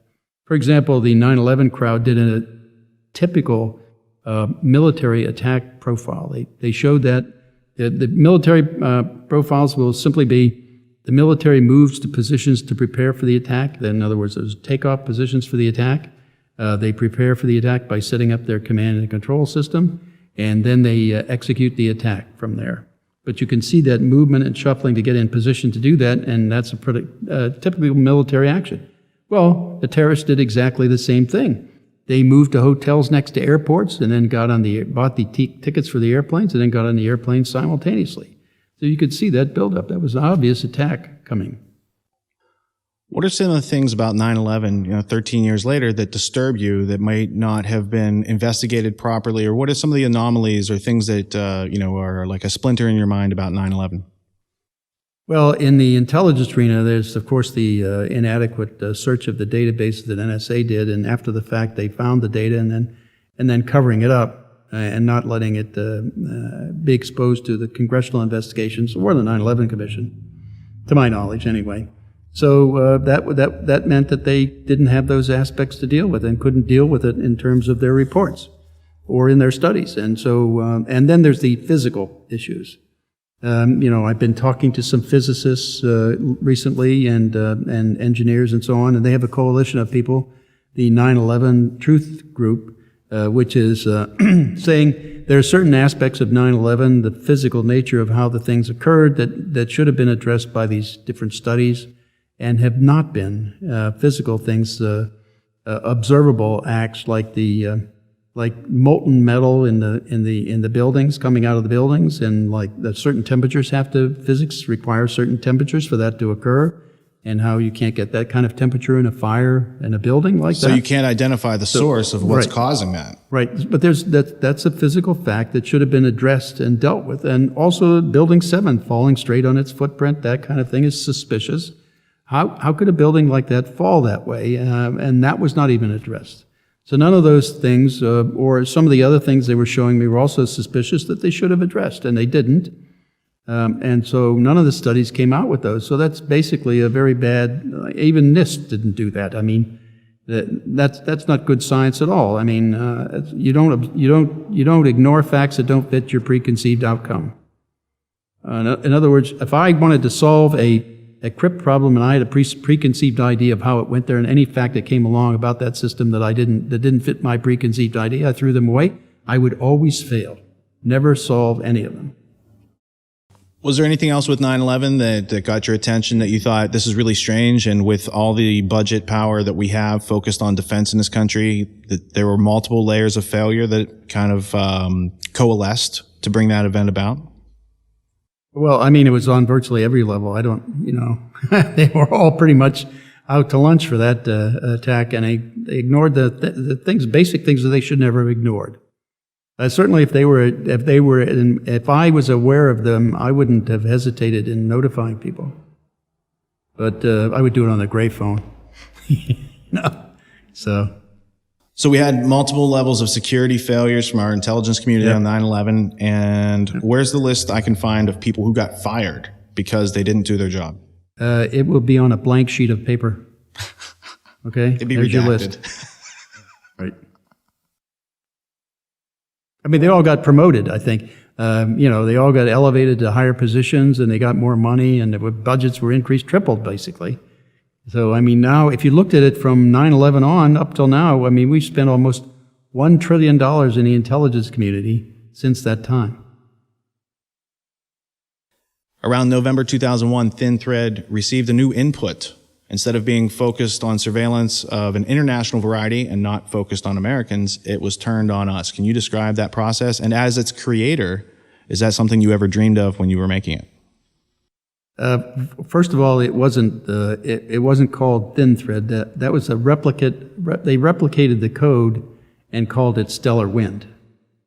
Okay, that was the Stellar Wind program. Then they started inputting that data into that domestic data into that program. And the program simply looked at data and did what it was supposed to do with data, which is index and graph and pull things together and correlate them and manage them. That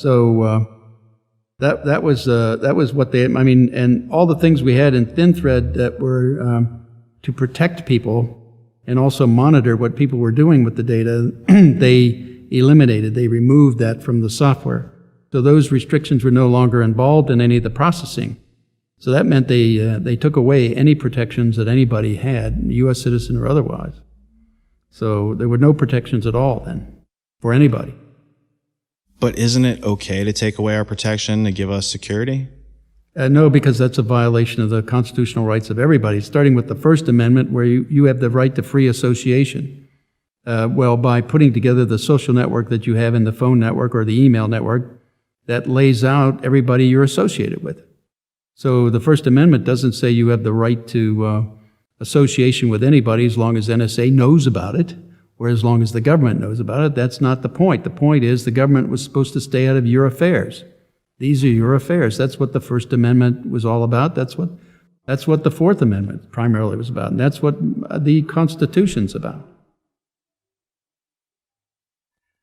Bill, can you discuss some of the atrocities committed by the United States government against its own people in relation to the loss of privacy?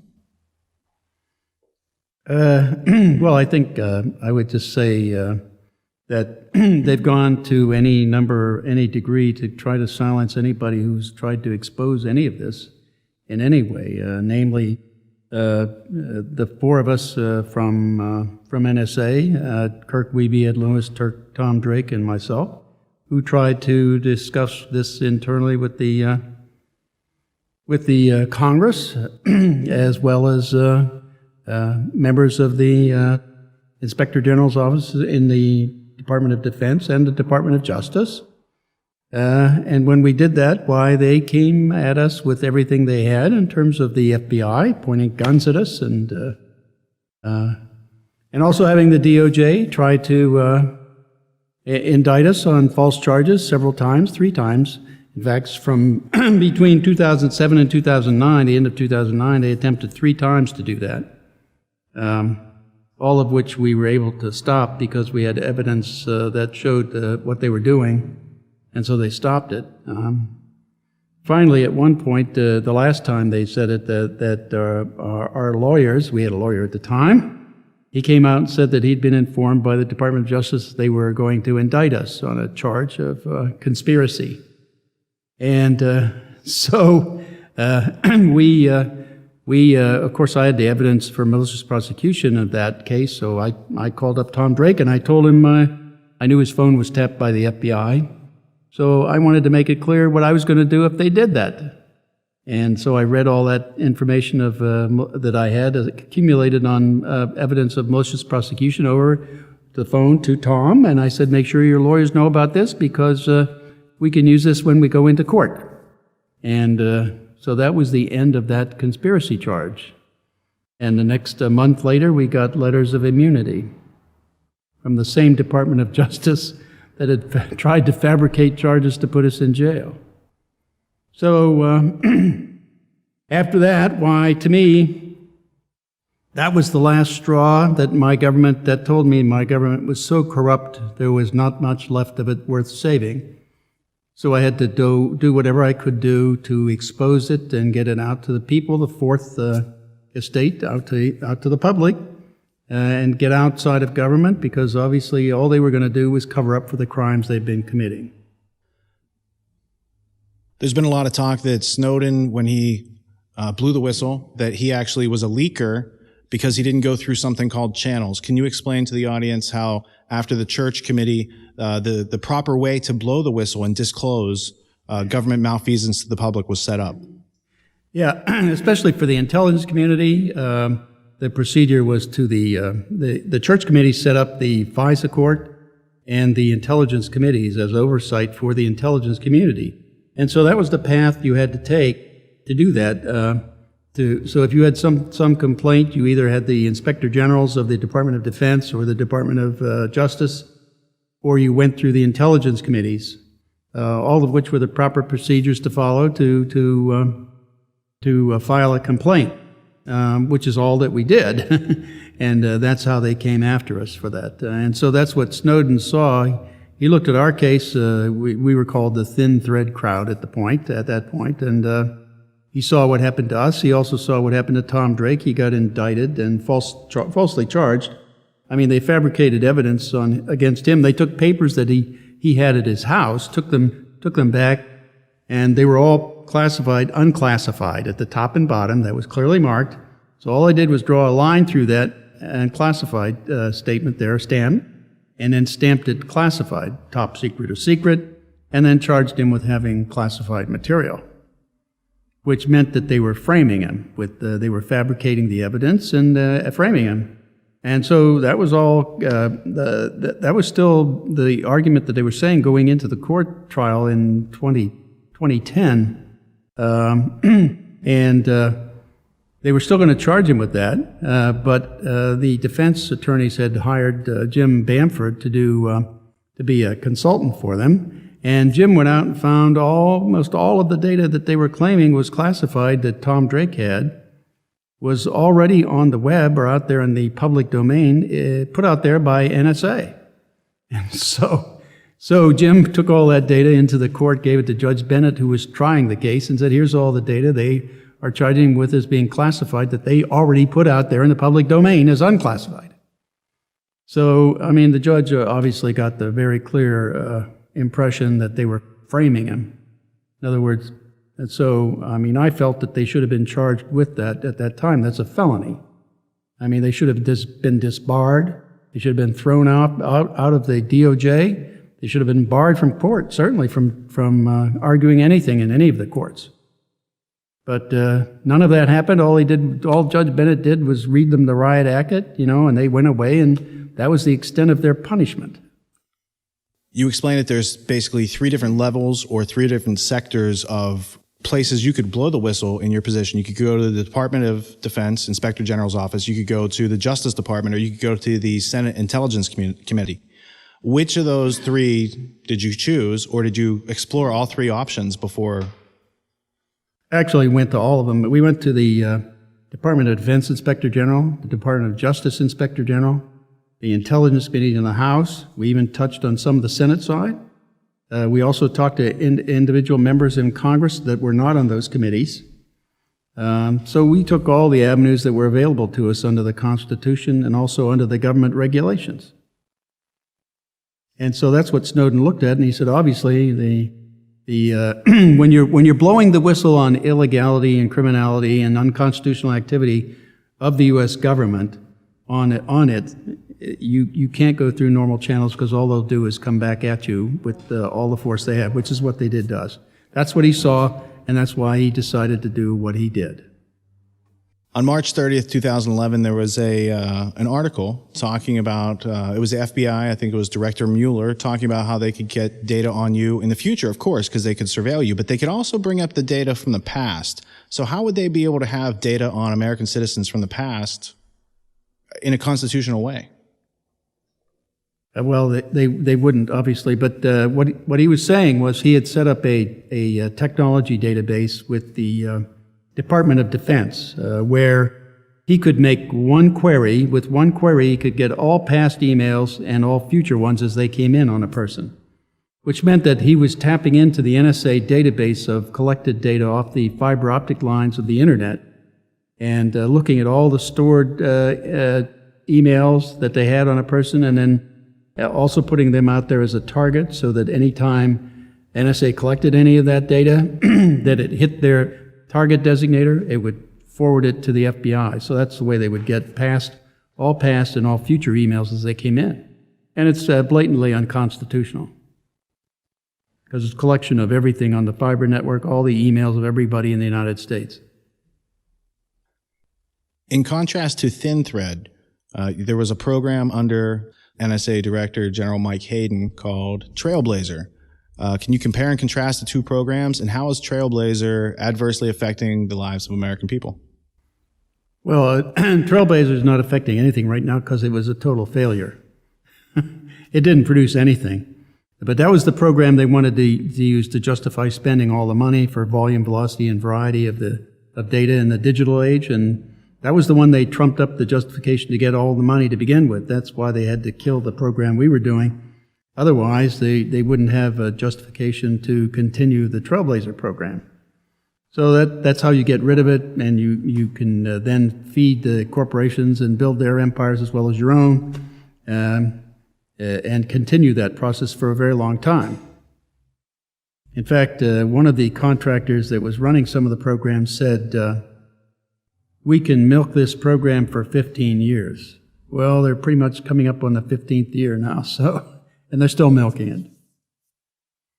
The people that were involved in your whistleblowing, the superiors who were violating the Constitution, were they aware that they were violating their oaths of office?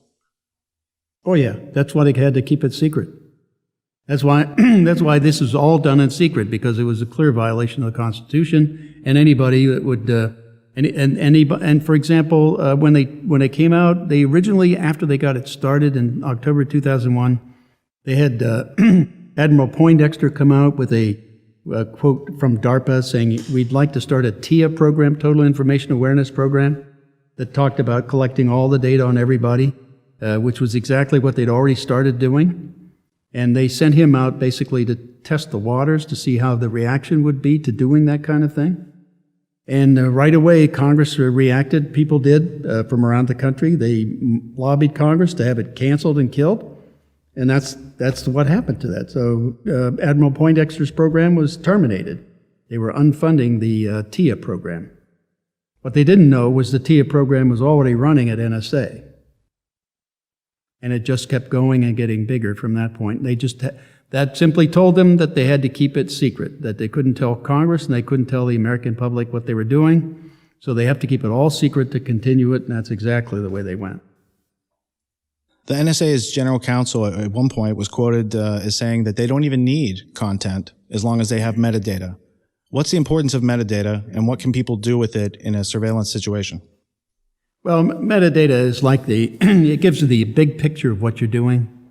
It shows your entire community of who you're interacting with and who you're dealing with in certain issues. If you're in a work environment, it has to do with your work. If you're at home, it has to do, or it does with your family. These are like subsets of your social network. And that shows you the involvement, the extent of involvement that you're involved in. For example, the IRS can look into that database and see if someone is involved with the Tea Party. Anybody in the country, they can check that out to see if they're involved with that Tea Party, because they've got all those relationships already tagged and labeled and filed. So it wouldn't be difficult at all to be able to see if they're involved and whether they can make that decision, like I'm sure the people in the IRS did, as to whether or not they wanted to slow roll or delay their getting 501c3 status, which is fundamentally what they did. So, I mean, these are the kinds of things you can do with that kind of data, and it's just a total subversion of the rights of everyone. Plus, it basically makes the entire population of the country feel that they're being watched all the time, which they are, but not physically. You know, that's the point.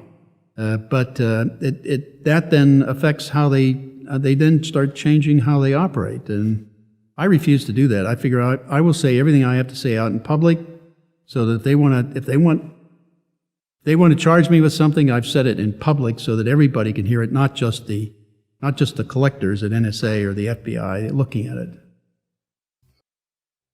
Can the public resist the tyranny that it doesn't know exists?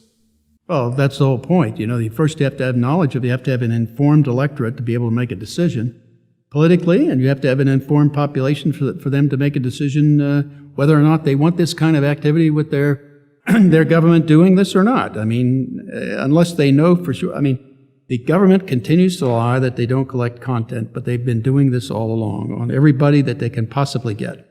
The Fairview program shows all the tap points that they're using to do that.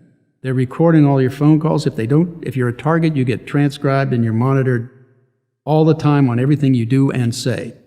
And it's all stored and searchable by FBI or DEA or anybody else in the government that they allow access to it. They are accumulating all this metadata on everybody you're related to and storing recordings of everybody else's conversations they can possibly get. So that's how Tim Clementi, ex-FBI agent, could come on CNN right after the Boston bombings and say that the intelligence community and the FBI have ways and means of getting back to a phone conversation that one of the Tsarnaev brothers had with his wife prior to the bombing. Well, the only way you can get back to it is because they've recorded it. And it's stored and indexed, and so they can get back to it and transcribe it. That's how they do that. I mean, that's the data that I'm sure they only have a window of time to look at that data, probably something on the order of a month, 20 to 30 days, perhaps, something like that. It takes a lot of digital storage space to do that, so. But they've certainly got they've certainly had the money to do it, so. And they've according to the Fairview program, they certainly have the tapping points to do it. What's the role of propaganda in a totalitarian regime? Well, it's to buffalo the people into thinking something is happening when it's not. It's the narrative of the administration that's in charge that they want the public to believe it, and they use that propaganda, various techniques like repetitive assertions, multiple people saying the same thing, adds credibility, supposedly. and whether or not it's people from the administration, people from Congress, or people from the courts, So getting people in multiple disciplines and multiple levels of the administration saying the same thing over and over and over again gets people over time thinking that that's really true, when in fact it's not. What can be done to fix the NSA? We had 21 suggestions that we, the group of NSA whistleblowers, put together to suggest to President Obama. We sent it in to him and also to the members of Congress, also all the members of the EU, because they're involved too. Their countries are involved indirectly or directly in it. So we sent all that into them, and the two main thrusts of that program was, one, they needed to stop bulk collection and do a focused collection on data to begin with. That is, pull nothing into storage except data that was relevant to specific groups of people or within zones of suspicion around them. Everybody else should be given privacy and just let all their data go by. And so therefore you don't need to build Bluffdale or anything like that. You just need to focus on that unique high-value set of information. Also, you have other rules, for example, that you would use against terrorists. For example, if they have a cell phone or a satellite phone that they're using in the mountains of Afghanistan, you want to look at them to see whether or not they're involved in a terrorist activity or involved in terrorism in one way or another. Or if you have the similar kind of thing happening in the jungles of Colombia or Peru, somewhere in there, well, you might suspect them of being a dope dealer or a member of the FARC, the terrorist group down there. So if you see that, you want to investigate that. So those are the kinds of rules that bring people into the zone of suspicion. But you only bring them in there to that zone and check them out. And once you check them out, you remove them. But otherwise, if you think they're a part of it, then you put them in, but you list all the reasons why you put them in there. Probable cause. Exactly. And the point is, you put the name of the people who are, this is the way we were saying it, you put the name of the person who is entering them as a target, and all the reasons they put down for them to be a target. You don't let them just add a name to a watch list or a kill list or anything else without knowing why they're there and who put them there. So that if there's any question at all, you have the way and means to get back to the original input source and challenge, in one form or another, any of the reasons why they put them there.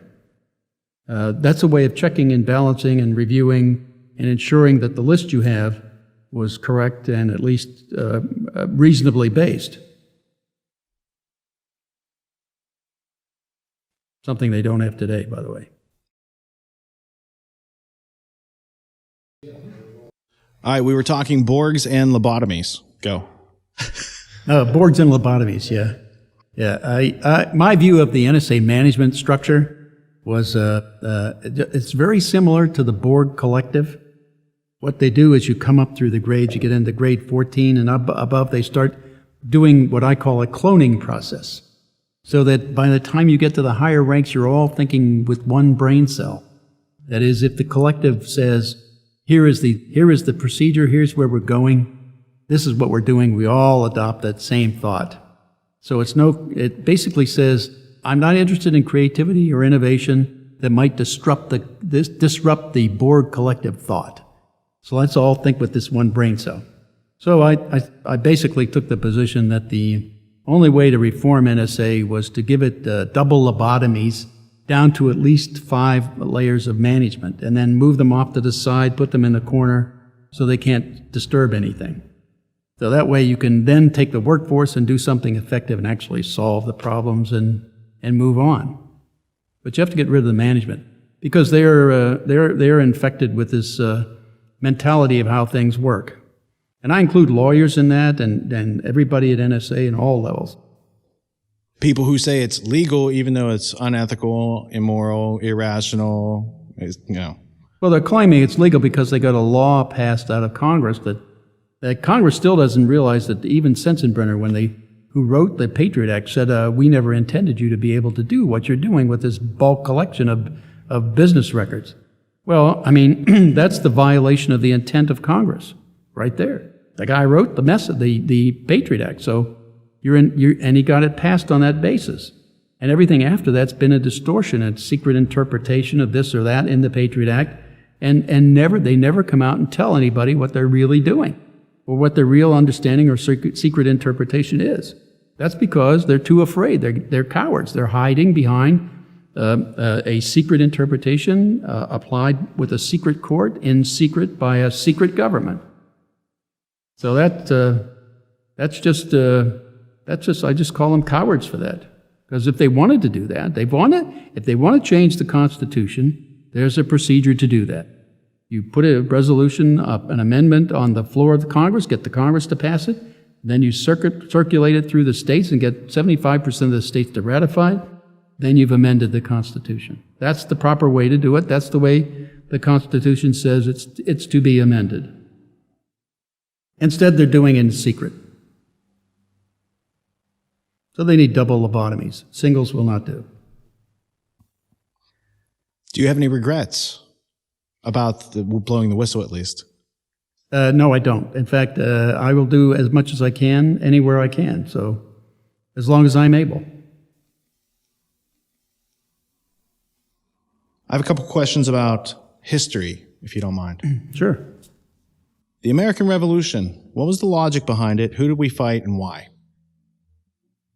Well, I mean, it came out of our dictator, George III, right? Who was over in England ordering his troops to go investigate anybody he wanted, have them break into any home, do anything, take anything they want, and those kinds of, and they were taxing without representation and all that too. So it was basically what a totalitarian state does to its population, anything they want, right? So that was the fundamental reason. And then they had these general writs that they would give to the military, the British military, that they could go around and show at any house, anywhere, or any business, and go in and look around, take whatever they want. So that's a general writ, which turned into be a general warrant. That's why we created the Fourth Amendment to bar governments, even the central government, ours too, which is my primary concern, was that our government could not just have a general writ like the FISA court ordered with the Verizon transfer of data on 110 million plus U.S. citizens without being named or given probable cause or anything else. That was a general writ written by our FISA court that should be called into court by themselves and individually explain why they did that and what was the reason for it and their justification to do it. They need their day in court instead of doing everything in secret. NSA spying, how many laws are they breaking every day by doing this to us? Well, I mean, if you don't count the unconstitutional laws they passed to try to make it legal, then they're violating the pen register law for a total of at least 280 million records a day. I mean, persons a day. So the pen register on 280 million plus people every day is being violated. And you can argue the same for the 150 million or so of people who are on the internet. Then you can also say the Electronic Privacy Act is being violated, the Electronic Security Act, all the FISA regulations that were governing telecommunications companies and any communications company, and all the laws that were behind all of that, plus, of course, all the constitutional amendments, First, Fourth, and Fifth, at least. So, and I'm sure if you looked around, there could be any number of others they're doing too, including cover-up laws for covering crimes up, and they're doing that any number of times, day after day after day. I don't know, it's just too many to count. How would you describe the special relationship between the United States and Great Britain? That's the closest international relationship that I know of. I mean, ever since in World War II, of course, we were cooperating together in breaking the German codes, the Enigma code, and also the Japanese JN-25 and the Purple codes. Actually, the British did not break the Enigma code. It was the Poles. And there's a story behind that. The Poles, the way they were able to do it, originally the Enigma encryption was started out to be a commercial encryption for business. And it was started by German companies, and the Poles were manufacturing the device. So the Poles, as they were manufacturing the device, every part in that device would be stamped with a number, and they would shift down. The next part would come and get stamped with the next higher number. So they had a trail record of all the devices they were and parts that they were creating. Well, the Poles, as they were doing it, would move the assembly line down one, but not up the counter. So in fact, they would print two versions of the same numbered part, and then they'd take one of them. So that meant that they had the entire Enigma device, a copy of it, and the Germans down at the end copying or checking off all the numbers as they came down, got every number. So they weren't missing any. So they thought they had them all, when in fact the Poles took away one copy of the device. In fact, I believe the Germans, when they invaded Poland in September 1st, 1939, and overran some of the positions, they found some of the transcription or the decryptions of the Enigma device in that process. So they knew they were being read by the Poles. What they didn't know was the Poles then smuggled copies of those devices out to the French and the British. And so the devices came from Poland, and they explained how they were breaking into it and everything to them at that time. And then from there on, they managed the key recovery and decrypting of the messages from then on throughout the war. And after the war, we continued that special relationship, fighting the Cold War, fighting against the Soviets. Can you describe what it was like? Well, yeah, it was a continuation. I mean, the Five Eyes were the English-speaking countries, the U.S., Canada, U.K., Great New Zealand, and Australia. That was the Five Eyes group, and we were basically cooperating very closely on breaking codes and intercepting information during World War II, and that simply continued thereafter. So we had this worldwide cooperative effort to do SIGINT around the world, and it evolved into the Cold War. So we went in and changed, and we switched from focusing on the Germans and the Japanese, and focused now on the Russians. So that just simply continued. What's the relationship between NSA and GCHQ? Well, I mean, they're fundamentally integrated operations. They share everything they do. So it's like I say, the closest relationship that I'm aware of in the government. Simply because it takes so much effort to be able to break into crypt systems and things like that, and solve problems like that it takes a really close cooperation and coordination. And that's the closest relationship that I know of. Have you ever heard of Operation Gladio? No. Okay. No. I mean, when I left NSA, they were running over 2,000 programs. Each one had their own name. So that's... Okay, so I'll just take 30 seconds here. Operation Gladio is a joint effort by British and American stay-behind forces in Europe to fight against the Soviets. And so it sounds like a really good reason that we're working together and we're doing that. But Gladio later was morphed into, once there was a nuclear standoff in the mid-'60s, it was morphed into a terrorist and black ops network, drug smuggling. And there's a whole, there's like 60-year history of this going on. It's trained by British, funded by Americans. It's a joint relationship that continued after World War II. So I didn't know if that had ever come on your radar. You mean smuggling dope? Well, the fact that there was an official way to use black budgets and tax dollars to have these terrorist forces to stir up events so that, it's Hegelian dialectic. Well, I mean, I know of some other cases like programs Watchtower, Pegasus, and Amadeus. Those were programs used during the Reagan administration, where the CIA ran programs to smuggle drugs into the United States, to sell it on the streets of the United States, get money from that, and use that money to buy guns for the Contras in Honduras and fighting in Nicaragua. So I knew they did that. They did similar things, I think, in the Golden Triangle when we were in Southeast Asia. CIA again was ran the planes smuggling the drugs. A continuity of the British East India Company's opium empire. I mean, it could very well be. I don't know. General Mike Hayden had a curious rise to power under George Bush the First. Could you describe that in relation to Iran-Contra and Poindexter and Pegasus, Watchtower, and Amadeus? I only found that out because I was watching a TV program, the drug war in the United States, the America's Drug War, something like that was the title of it, on PBS, I believe it was. And they were going through the drug war and who was involved, and They got into the Iran-Contra affair and how the CIA was smuggling drugs into the country, and how Admiral Poindexter, I think, took the fall for that.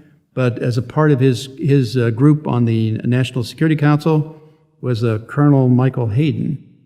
And so I think he was kind of helpful at covering up the activity, as were all of the others involved in it, to cover it up and take the blame and take it away from George H.W. Bush, who was a vice president at the time, former chief of the CIA, who quite clearly, in my mind, got them to do the smuggling of the drugs to get money to finance the money, get the money for guns for the Contras. So there's a direct connection there. So I think that's something that's never really been investigated or come out publicly either. So.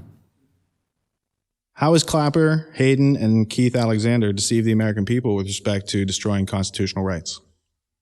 Well, they keep lying about what the NSA has been doing. They don't come out and tell them what their secret interpretation is, so that permits them to do what they're doing.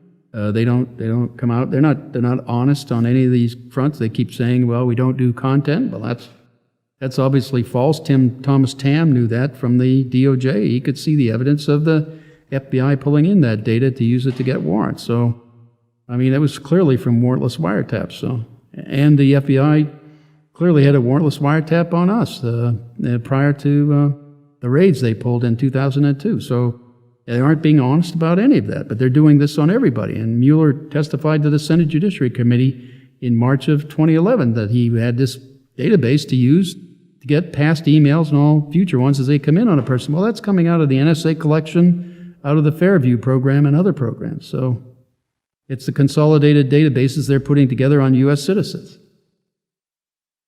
Domestic spying. And they're not being honest about that. General Mike Hayden recently said that the NSA uses metadata to kill people. Yep. Is that an accurate statement? And if so, how is metadata used for the NSA to select their targets? And by targets, I'm assuming they're threats. And what are we a threat to, we the citizens of America? Well, first of all, to do targeting for the drone strikes or any other strike, they do GPS locations using cell phones and things like that, computers. So you can get the GPS coordinates for you. That's accurate enough for a drone strike. Then they can get lock on visually with the drone, and then track you once they get that lock on and fire the missile. The problem is they don't verify the target. That is, I can give you my cell phone if I'm a target and say, why don't you take my cell phone and use it for a few days, you know? So you can be out there roaming around with my cell phone. They think you are me because of my attributes on that cell phone. And so if they're going to run a strike at that time, you get hit, I don't. So they need to verify the target before they do the strikes. And the second objection I had to it was what's called in their terms a double tap. A double tap means once you do a strike with a drone or with a gunship, like in the gunship murders in Iraq with where they killed all those people with the helicopter gunship standing off a mile or so, shooting without any problem. I mean, they said they thought they had guns, but they clearly didn't. I mean, I looked at the film too; they didn't have guns. But the double tap principle simply says, in both cases, once you do the strike, wait for people to come in. When they come in, then you fire the next one and do the strike again. What it means, they have the basic assumption that anybody comes to help a terrorist, it must also be a terrorist, so kill them too. That's like that fellow who was driving along, saw this one fellow bleeding on the road, stopped, got out, tried to help him, put him in his car, take him to the hospital or something, and they shot him and his kids in the car. That's the same thing. I call that random slaughter. That's not a disciplined intelligence process at all. I mean, that's just slaughter. The NSA collects metadata on citizens. It then selects targets and then could call upon a drone. Has that process ever led to the drone strike killing of an American citizen? It has overseas with Al-Awlaki and his son, but not in the United States. I think there was one other one too, but I can't remember the name. But that has been done, yeah, in Yemen. So they're allowed to hit U.S. citizens as long as we're not in the country? Well, that was the question that was asked of Attorney General, the current Attorney General at one point in Congress. I can't remember, and it was Rand Paul who asked that question, I believe, trying to get an answer from him. And finally he did, I think, and he said that they would not do that inside the United States. But just the fact that it took him so he had to say it so many times and keep going back to that question says that even that answer is in question. So I'm not sure where our government. You see, you can't trust our current government. They just don't tell you the truth anyway. They'll say, well, we had this secret interpretation. Congress passed the law. We had a secret interpretation, but they passed it again, so they must agree with our secret interpretation. When in fact the words in the law don't say what they're doing. So it's all hypocritical, and they're all basically criminals in my mind. In a post 9/11 world, the idea of being spied on is no longer surprising. It's because we need to preserve our freedom and liberty in this country, and we have to lose our privacy. And that rhetoric has been out there for 13 years. The Snowden leaks led to a lot more clarity with respect to what it means to live in this post 9/11 world. And NBC News recently published Inside the Mind of Edward Snowden with the headline, "Exclusive: Snowden docs show British spies used dirty tricks." And when you read into it, it's about this group called the Joint Threat Research Intelligence Group, or JTRIG, which is part of GCHQ. If you're familiar with JTRIG, could you tell me a little bit about it? I'm not, so I can't. But because that happened after I left, I mean, I haven't been there for 13 years. So a lot of water has gone under the.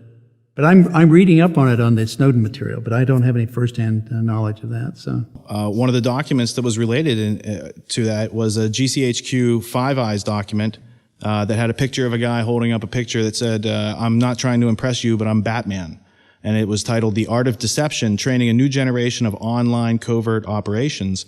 And again, this is something that's coming out of JTRIG and GCHQ in alliance with the NSA's programs, at least. So those were some of the things that I thought were interesting. I'm sure if you look into these types of things, they didn't happen when you were there, but I think you could see how the history that occurred while you were there has led into bigger and badder ways to spy on us in a more comprehensive manner. Yeah, well, that's a typical way that FBI would do entrapment procedures. They would try to entrap people by pretending to be who they weren't, and soliciting things.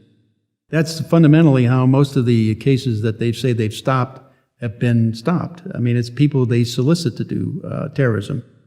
When in fact the Leahy Committee, the Senate Judiciary Committee, querying the NSA, Alexander and all, said they started out saying, first of all, that the program, meaning the domestic spying program, prevented 56 terrorist attacks in the United States.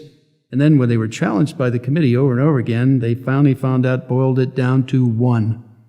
And they said, well, we got this fellow who transferred $8,500 to Al-Shabaab in North Africa, and that was one that this program stopped. Well, if the one end is in North Africa, that's not a domestic collection issue. So the answer is really zero. So their claim that this prevents terrorist attacks is absolutely false. It has prevented zero. All it's done is given the FBI a treasure trove to look at for persecution or arresting anybody they want. That's what it's done. And that's the big user of it. And those are the people who aren't even monitored by the courts as to how they're using the data. It's all, if you've listened to all the rhetoric coming out of the administration, it's all about the analysts at NSA, when in fact they're not the real problem. The real problem is FBI and DEA and DHS and IRS.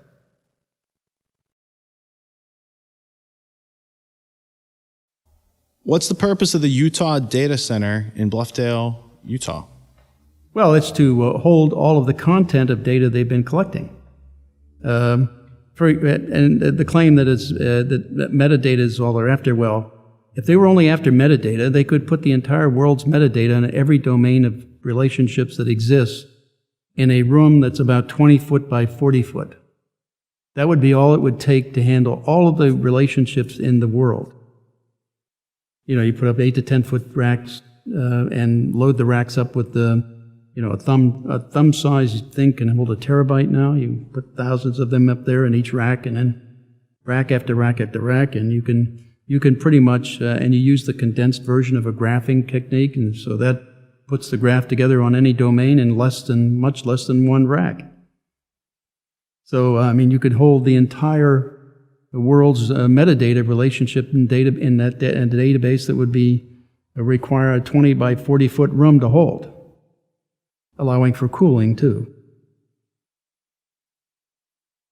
So the rest of that would be for the entire world, for everybody in the NSA community or the intelligence community. So the other 999,000 plus square feet of Bluffdale are being used for what? And that's for content, because content is the real bulk of data that they're collecting. That takes a lot of storage. Metadata does not. In relation to trying to solve the problem of legal surveillance in a world where it's increasingly difficult and there's more sources of metadata, at one point in your career, you were offered, there was a project, it was a $1.2 billion project, and they gave you some goals, and you went off and you could only spend how much, and why weren't they happy with that? Actually, that was the NSA transformation office that came down and offered our group in the SARC $1.2 billion to manage the moving the NSA into the digital world that is taking care of all the volume, velocity, and variety problem. And they said, well, what could you do with that and get back to us? And we said, well, okay, give us a few days, 4 or 5 days, and we'll come back to you. So we sat down and tried to figure that out with all the people we had there, 4 or 5 of us, and who were doing the planning for the group. And we felt that we could do the entire world of NSA and all these sites all around the world and upgrade everything, even all the way back in the NSA, manage it and do everything we wanted to do with it, collect everything and that we should collect, and also look through everything basically, but only pull out what was relevant to the targets we were after, and make it a valuable source of information for all our analysts. But we felt that we could only spend about $300 million. That would be the entire amount that would upgrade the world for NSA. And we told it was the deputy chief of the NSA Transformation Office that offers that. We told him that. He said, that's really great. He went away and said, thanks very much, I'll be back. And he went away. And came back about 2 days later, and he says, that was really great what you told us. Now, what can you do for $1.4 billion? I said, well, we could still spend about $300 million, no matter how much you want to give us. I mean, we could probably try to think of other programs to run and do, or things to upgrade capabilities and infrastructure, maybe a building or two, I don't know, whatever would be needed logistically, that kind of thing we could do. But we could never spend all that money. Not the way we operated. So in other words, it's a finite planet. 300 million could actually do the job. That's not good enough. And they want more, and they need to keep their budgets bigger, so they need to be able to have private contractors that come in and spend all that money, right? And they're getting away from solving the problem, and they're getting into abusing the truth for profit. That's right. And the point was they wanted these corporations to feed on the money. It was a build up the corporations as well as the NSA for the NSA's budget, for the numbers of people working for NSA, also for the contractors and the number of contracts they had with them. So it was a much larger enterprise going through these military industrial intelligence complex. And I think Washington Post did 3 articles on it last year. I think the Top Secret America was what it was called. They gave 3 different front page accounts on all the facilities for the intelligence community around the United States, and what happened after 9/11 and how it all got built up. And that shows you where all the money went to do this. It went into the pockets of contractors. And even though Poindexter's Total Information Awareness was shut down because it was just too obvious, the same plans that DARPA came up with appear to have just continued on with other projects. It was ongoing at NSA, and it was just to test the waters to see if they could do it openly. And that told them they couldn't, so they continued in secret. And they're still trying to keep as much of a secret as possible. I mean, even in the Reuters article that came out about the parallel constructions and how they used the NSA data to arrest people, one of the federal agents in that quote gave a quote to one of the Reuters reporters. He said, "This is such a great program. I just hope we can keep it secret." Well, that's our secret government in operation. Can you compare and contrast the surveillance state under Bush versus Obama? Yeah, it's only gotten worse under Obama. I mean, the expenditures are greater, the facilities are greater, the collection capability is greater. Everything's getting worse. And they're going after more and more data. They're going after Facebook. Treasure Map is the latest one. They're trying to map every device in the world that people use to communicate with, so that they can monitor it and where it is all throughout the day by day. So it's like having all the machine access code numbers and all of the phone numbers and all of the IP address, permanent IPs, as well as temporaries as they're used, or IMSI or TIMSI kind of combinations that they're used for phones. So, I mean, that's there for them, and they want to compile that and monitor that throughout the day, every day, on everyone. Can you describe your frustration and disappointment in the post-9/11 world insofar as people being tricked into trading their liberty for the illusion of security? I guess my my frustration is why I couldn't get through to government, members of government in the House, Senate, or in the judiciary, or in the administration, or in the Inspector General's office, or anywhere, to actually start to realize what they were doing is stand up and say something against it openly. That was kind of the very frustrating part, because you thought these people who took the same oath of office that I did would actually do that, and you also thought that they would value the principles in the Constitution and what they stood for in terms of human rights and human freedom. But they don't apparently care for that. I mean, it's more it becomes an issue of money, control, and power, and it's not a question of human rights anymore. So that's been the most frustrating part for me. I'm disappointed in that. I'm really more disappointed in the American public that they aren't more irritated. I mean, they're starting to get there, but it's taking a long time. They aren't. I guess not too many remember history, or not too many think of history. Well, I can understand the fact that we haven't had a totalitarian ruler here since George III, so about 240 years. Whereas the Germans, the Germans are really sensitive to this stuff. Why? Because they've got living memory of people who used to live under the Stasi, or people who used to live under, still some of them, under the Gestapo and the SS. They know firsthand what a totalitarian state is like to live under.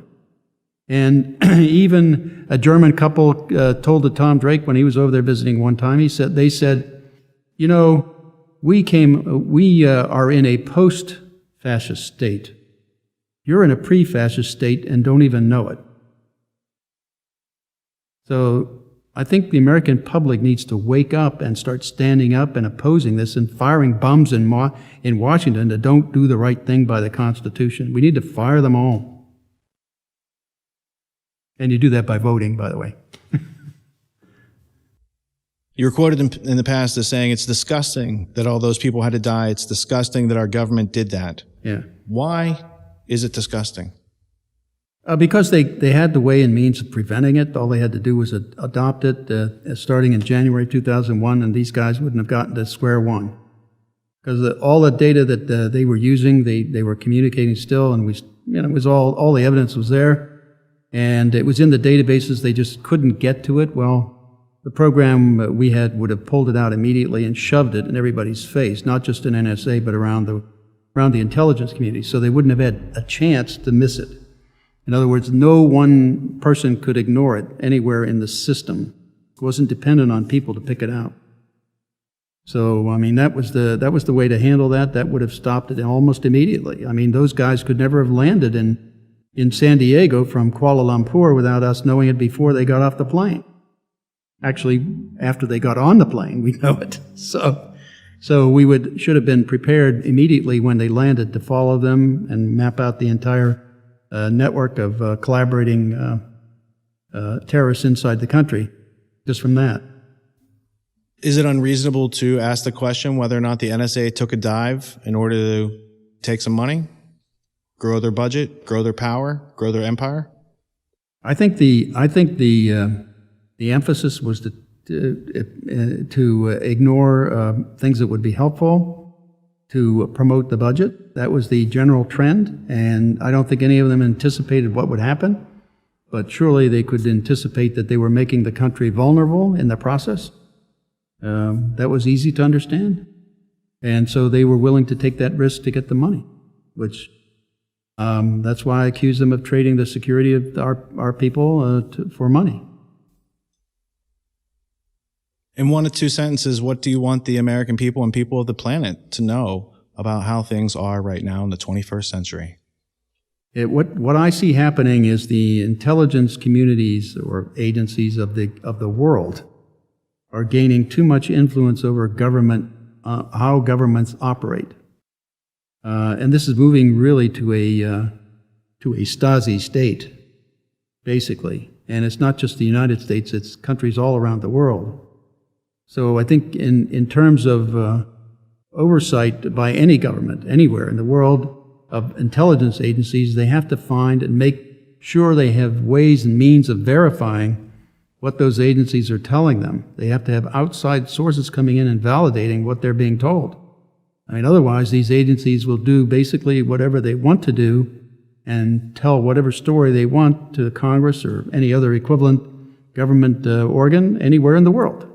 So you have to be aware that these agencies are threatening what is fundamental to human rights everywhere. And you've got to ensure that you have some way of verifying and keeping these agencies in line. And whatever it takes in law and whatever it takes technically to make that happen, these governments around the world, all of them need to do. What subjects do you think most people they're in the midst of using technology that gives them certain vulnerabilities? What resources where can they start to kind of find out, well, where are these vulnerabilities and how do I mitigate those risks? Actually, if you're a target, I don't believe there's any way you can eliminate the risk. I mean, in fact, I don't think there's anything you could do to stop. If they're after you, they're going to get you one way or the other. I mean, there are so many, if they can't get it through the internet, through the tapping of the lines or anything like that, through a commercial means, and they're unsure about you, they can get it by close access means, coming in and actually bugging your house or bugging your, or putting monitors in your system, in your house or on your computer. They can use your computer video to look back at you. Or they can monitor within a certain distance the keystrokes you're making on your computer or what you're putting on your computer screen.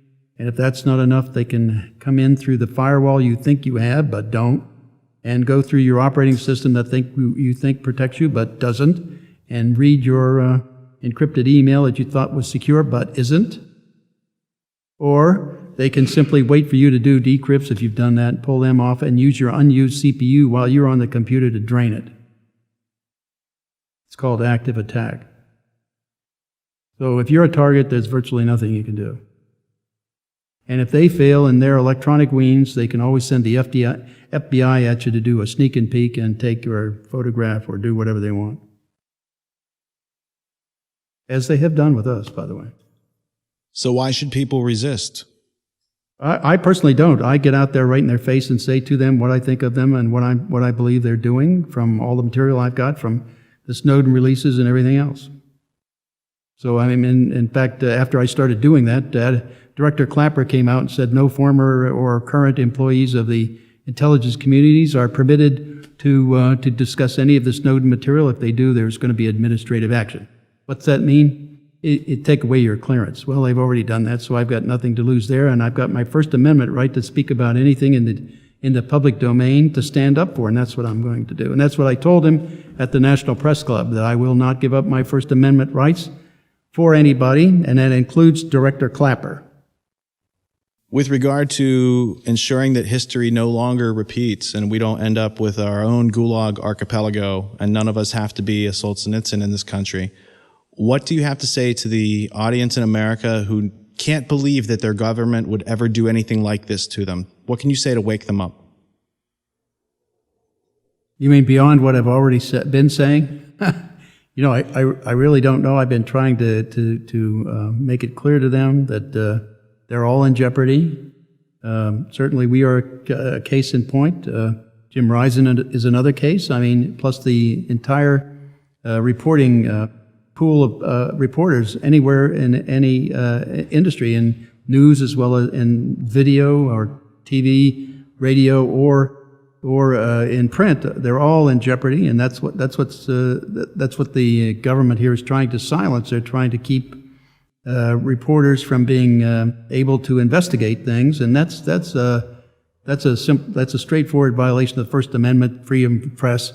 But it's also it says what they're doing is that they don't want the public to know what the government, are doing, and that's a very that's the total flip of what our entire foundation, the founders of this country, had intended, and our entire process is. The Constitution and all the amendments is set up so that the people are supposed to know what the government's doing. The government's not supposed to know what the people are doing unless they show probable cause and in a court of law. And that has all been scrapped. I mean, we're no longer abiding by that, and they don't have the courage to come out and say that. They don't have the courage to come out and say, this is what we're doing and we want your approval, public, to do it. You know, because it's just totally against all the founding principles of this country. And I don't know what else to say to people to try to get them riled up, but if you don't stop this, if you don't stand up and speak against this, it's going to get worse and worse, and there may be a point of no recovery if we don't stop it. And I'm not sure where that is, but certainly the things that they're doing, the things they're passing, like the NDAA Section 1021 to authorize them to take people off the street, incarcerate them without due process, the killing of people, U.S. citizens outside the country, the hesitation to say they wouldn't do it inside the country, and then kind of begrudgingly saying, no, we wouldn't do it. You know, I just don't trust that answer, and I just don't trust the government that we currently have or where it's going. I mean, I just think we need to, as a public, stand up and take it back, take our freedoms back, and take our country back. Because we don't have it now.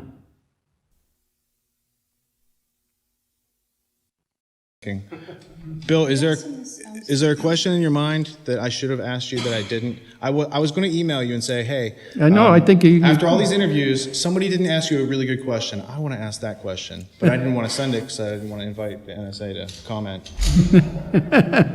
They might have answered it for me, right? A little insert there, you know. Like, go to hell, I can't make it, or something, you know. They might have said that, right? No, I don't. I think you pretty much covered it. Like I say, you had a pretty good list there. So. Then you're off the hook. Thank you so much. Nice job. Give it to him. I'm depending on you guys to punch him in the face with it, right?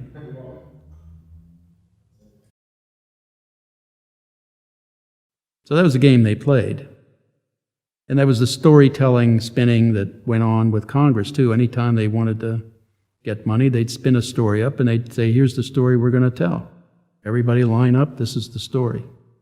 You know, ooh, I'd say, wait a minute, you know, there might be something, I don't want to do that. You know, you can't get in line. It's corporate uber alles. In fact, Hayden wrote a Durgram 87 about us, which I have a copy. I can send you one if you want. It basically said we need to, once the corporation decides what we're going to do, we need everybody to, I don't want everybody to be totally submissive, but once we make the decision, everybody needs to get behind it and support it. And we don't want anybody going off the corner doing anything different, you see. That's that single thought, corporate uber alles, board collective thinking. And what it said to the technical people at NSA is we don't want you being creative and innovative. That's what it said. It was very clear. So one of my friends, one of the seniors down in the old Russia shop that I'd left to be the world technical director, said that he found a quote from a 1906 speech that said exactly the same thing, except this one was given by Ilyich Lenin. And instead of the corporation, he said the party. Otherwise, the words are identical. He was a little more crisper and clearer, but said exactly the same thing. Once the party decides, get behind the party decision.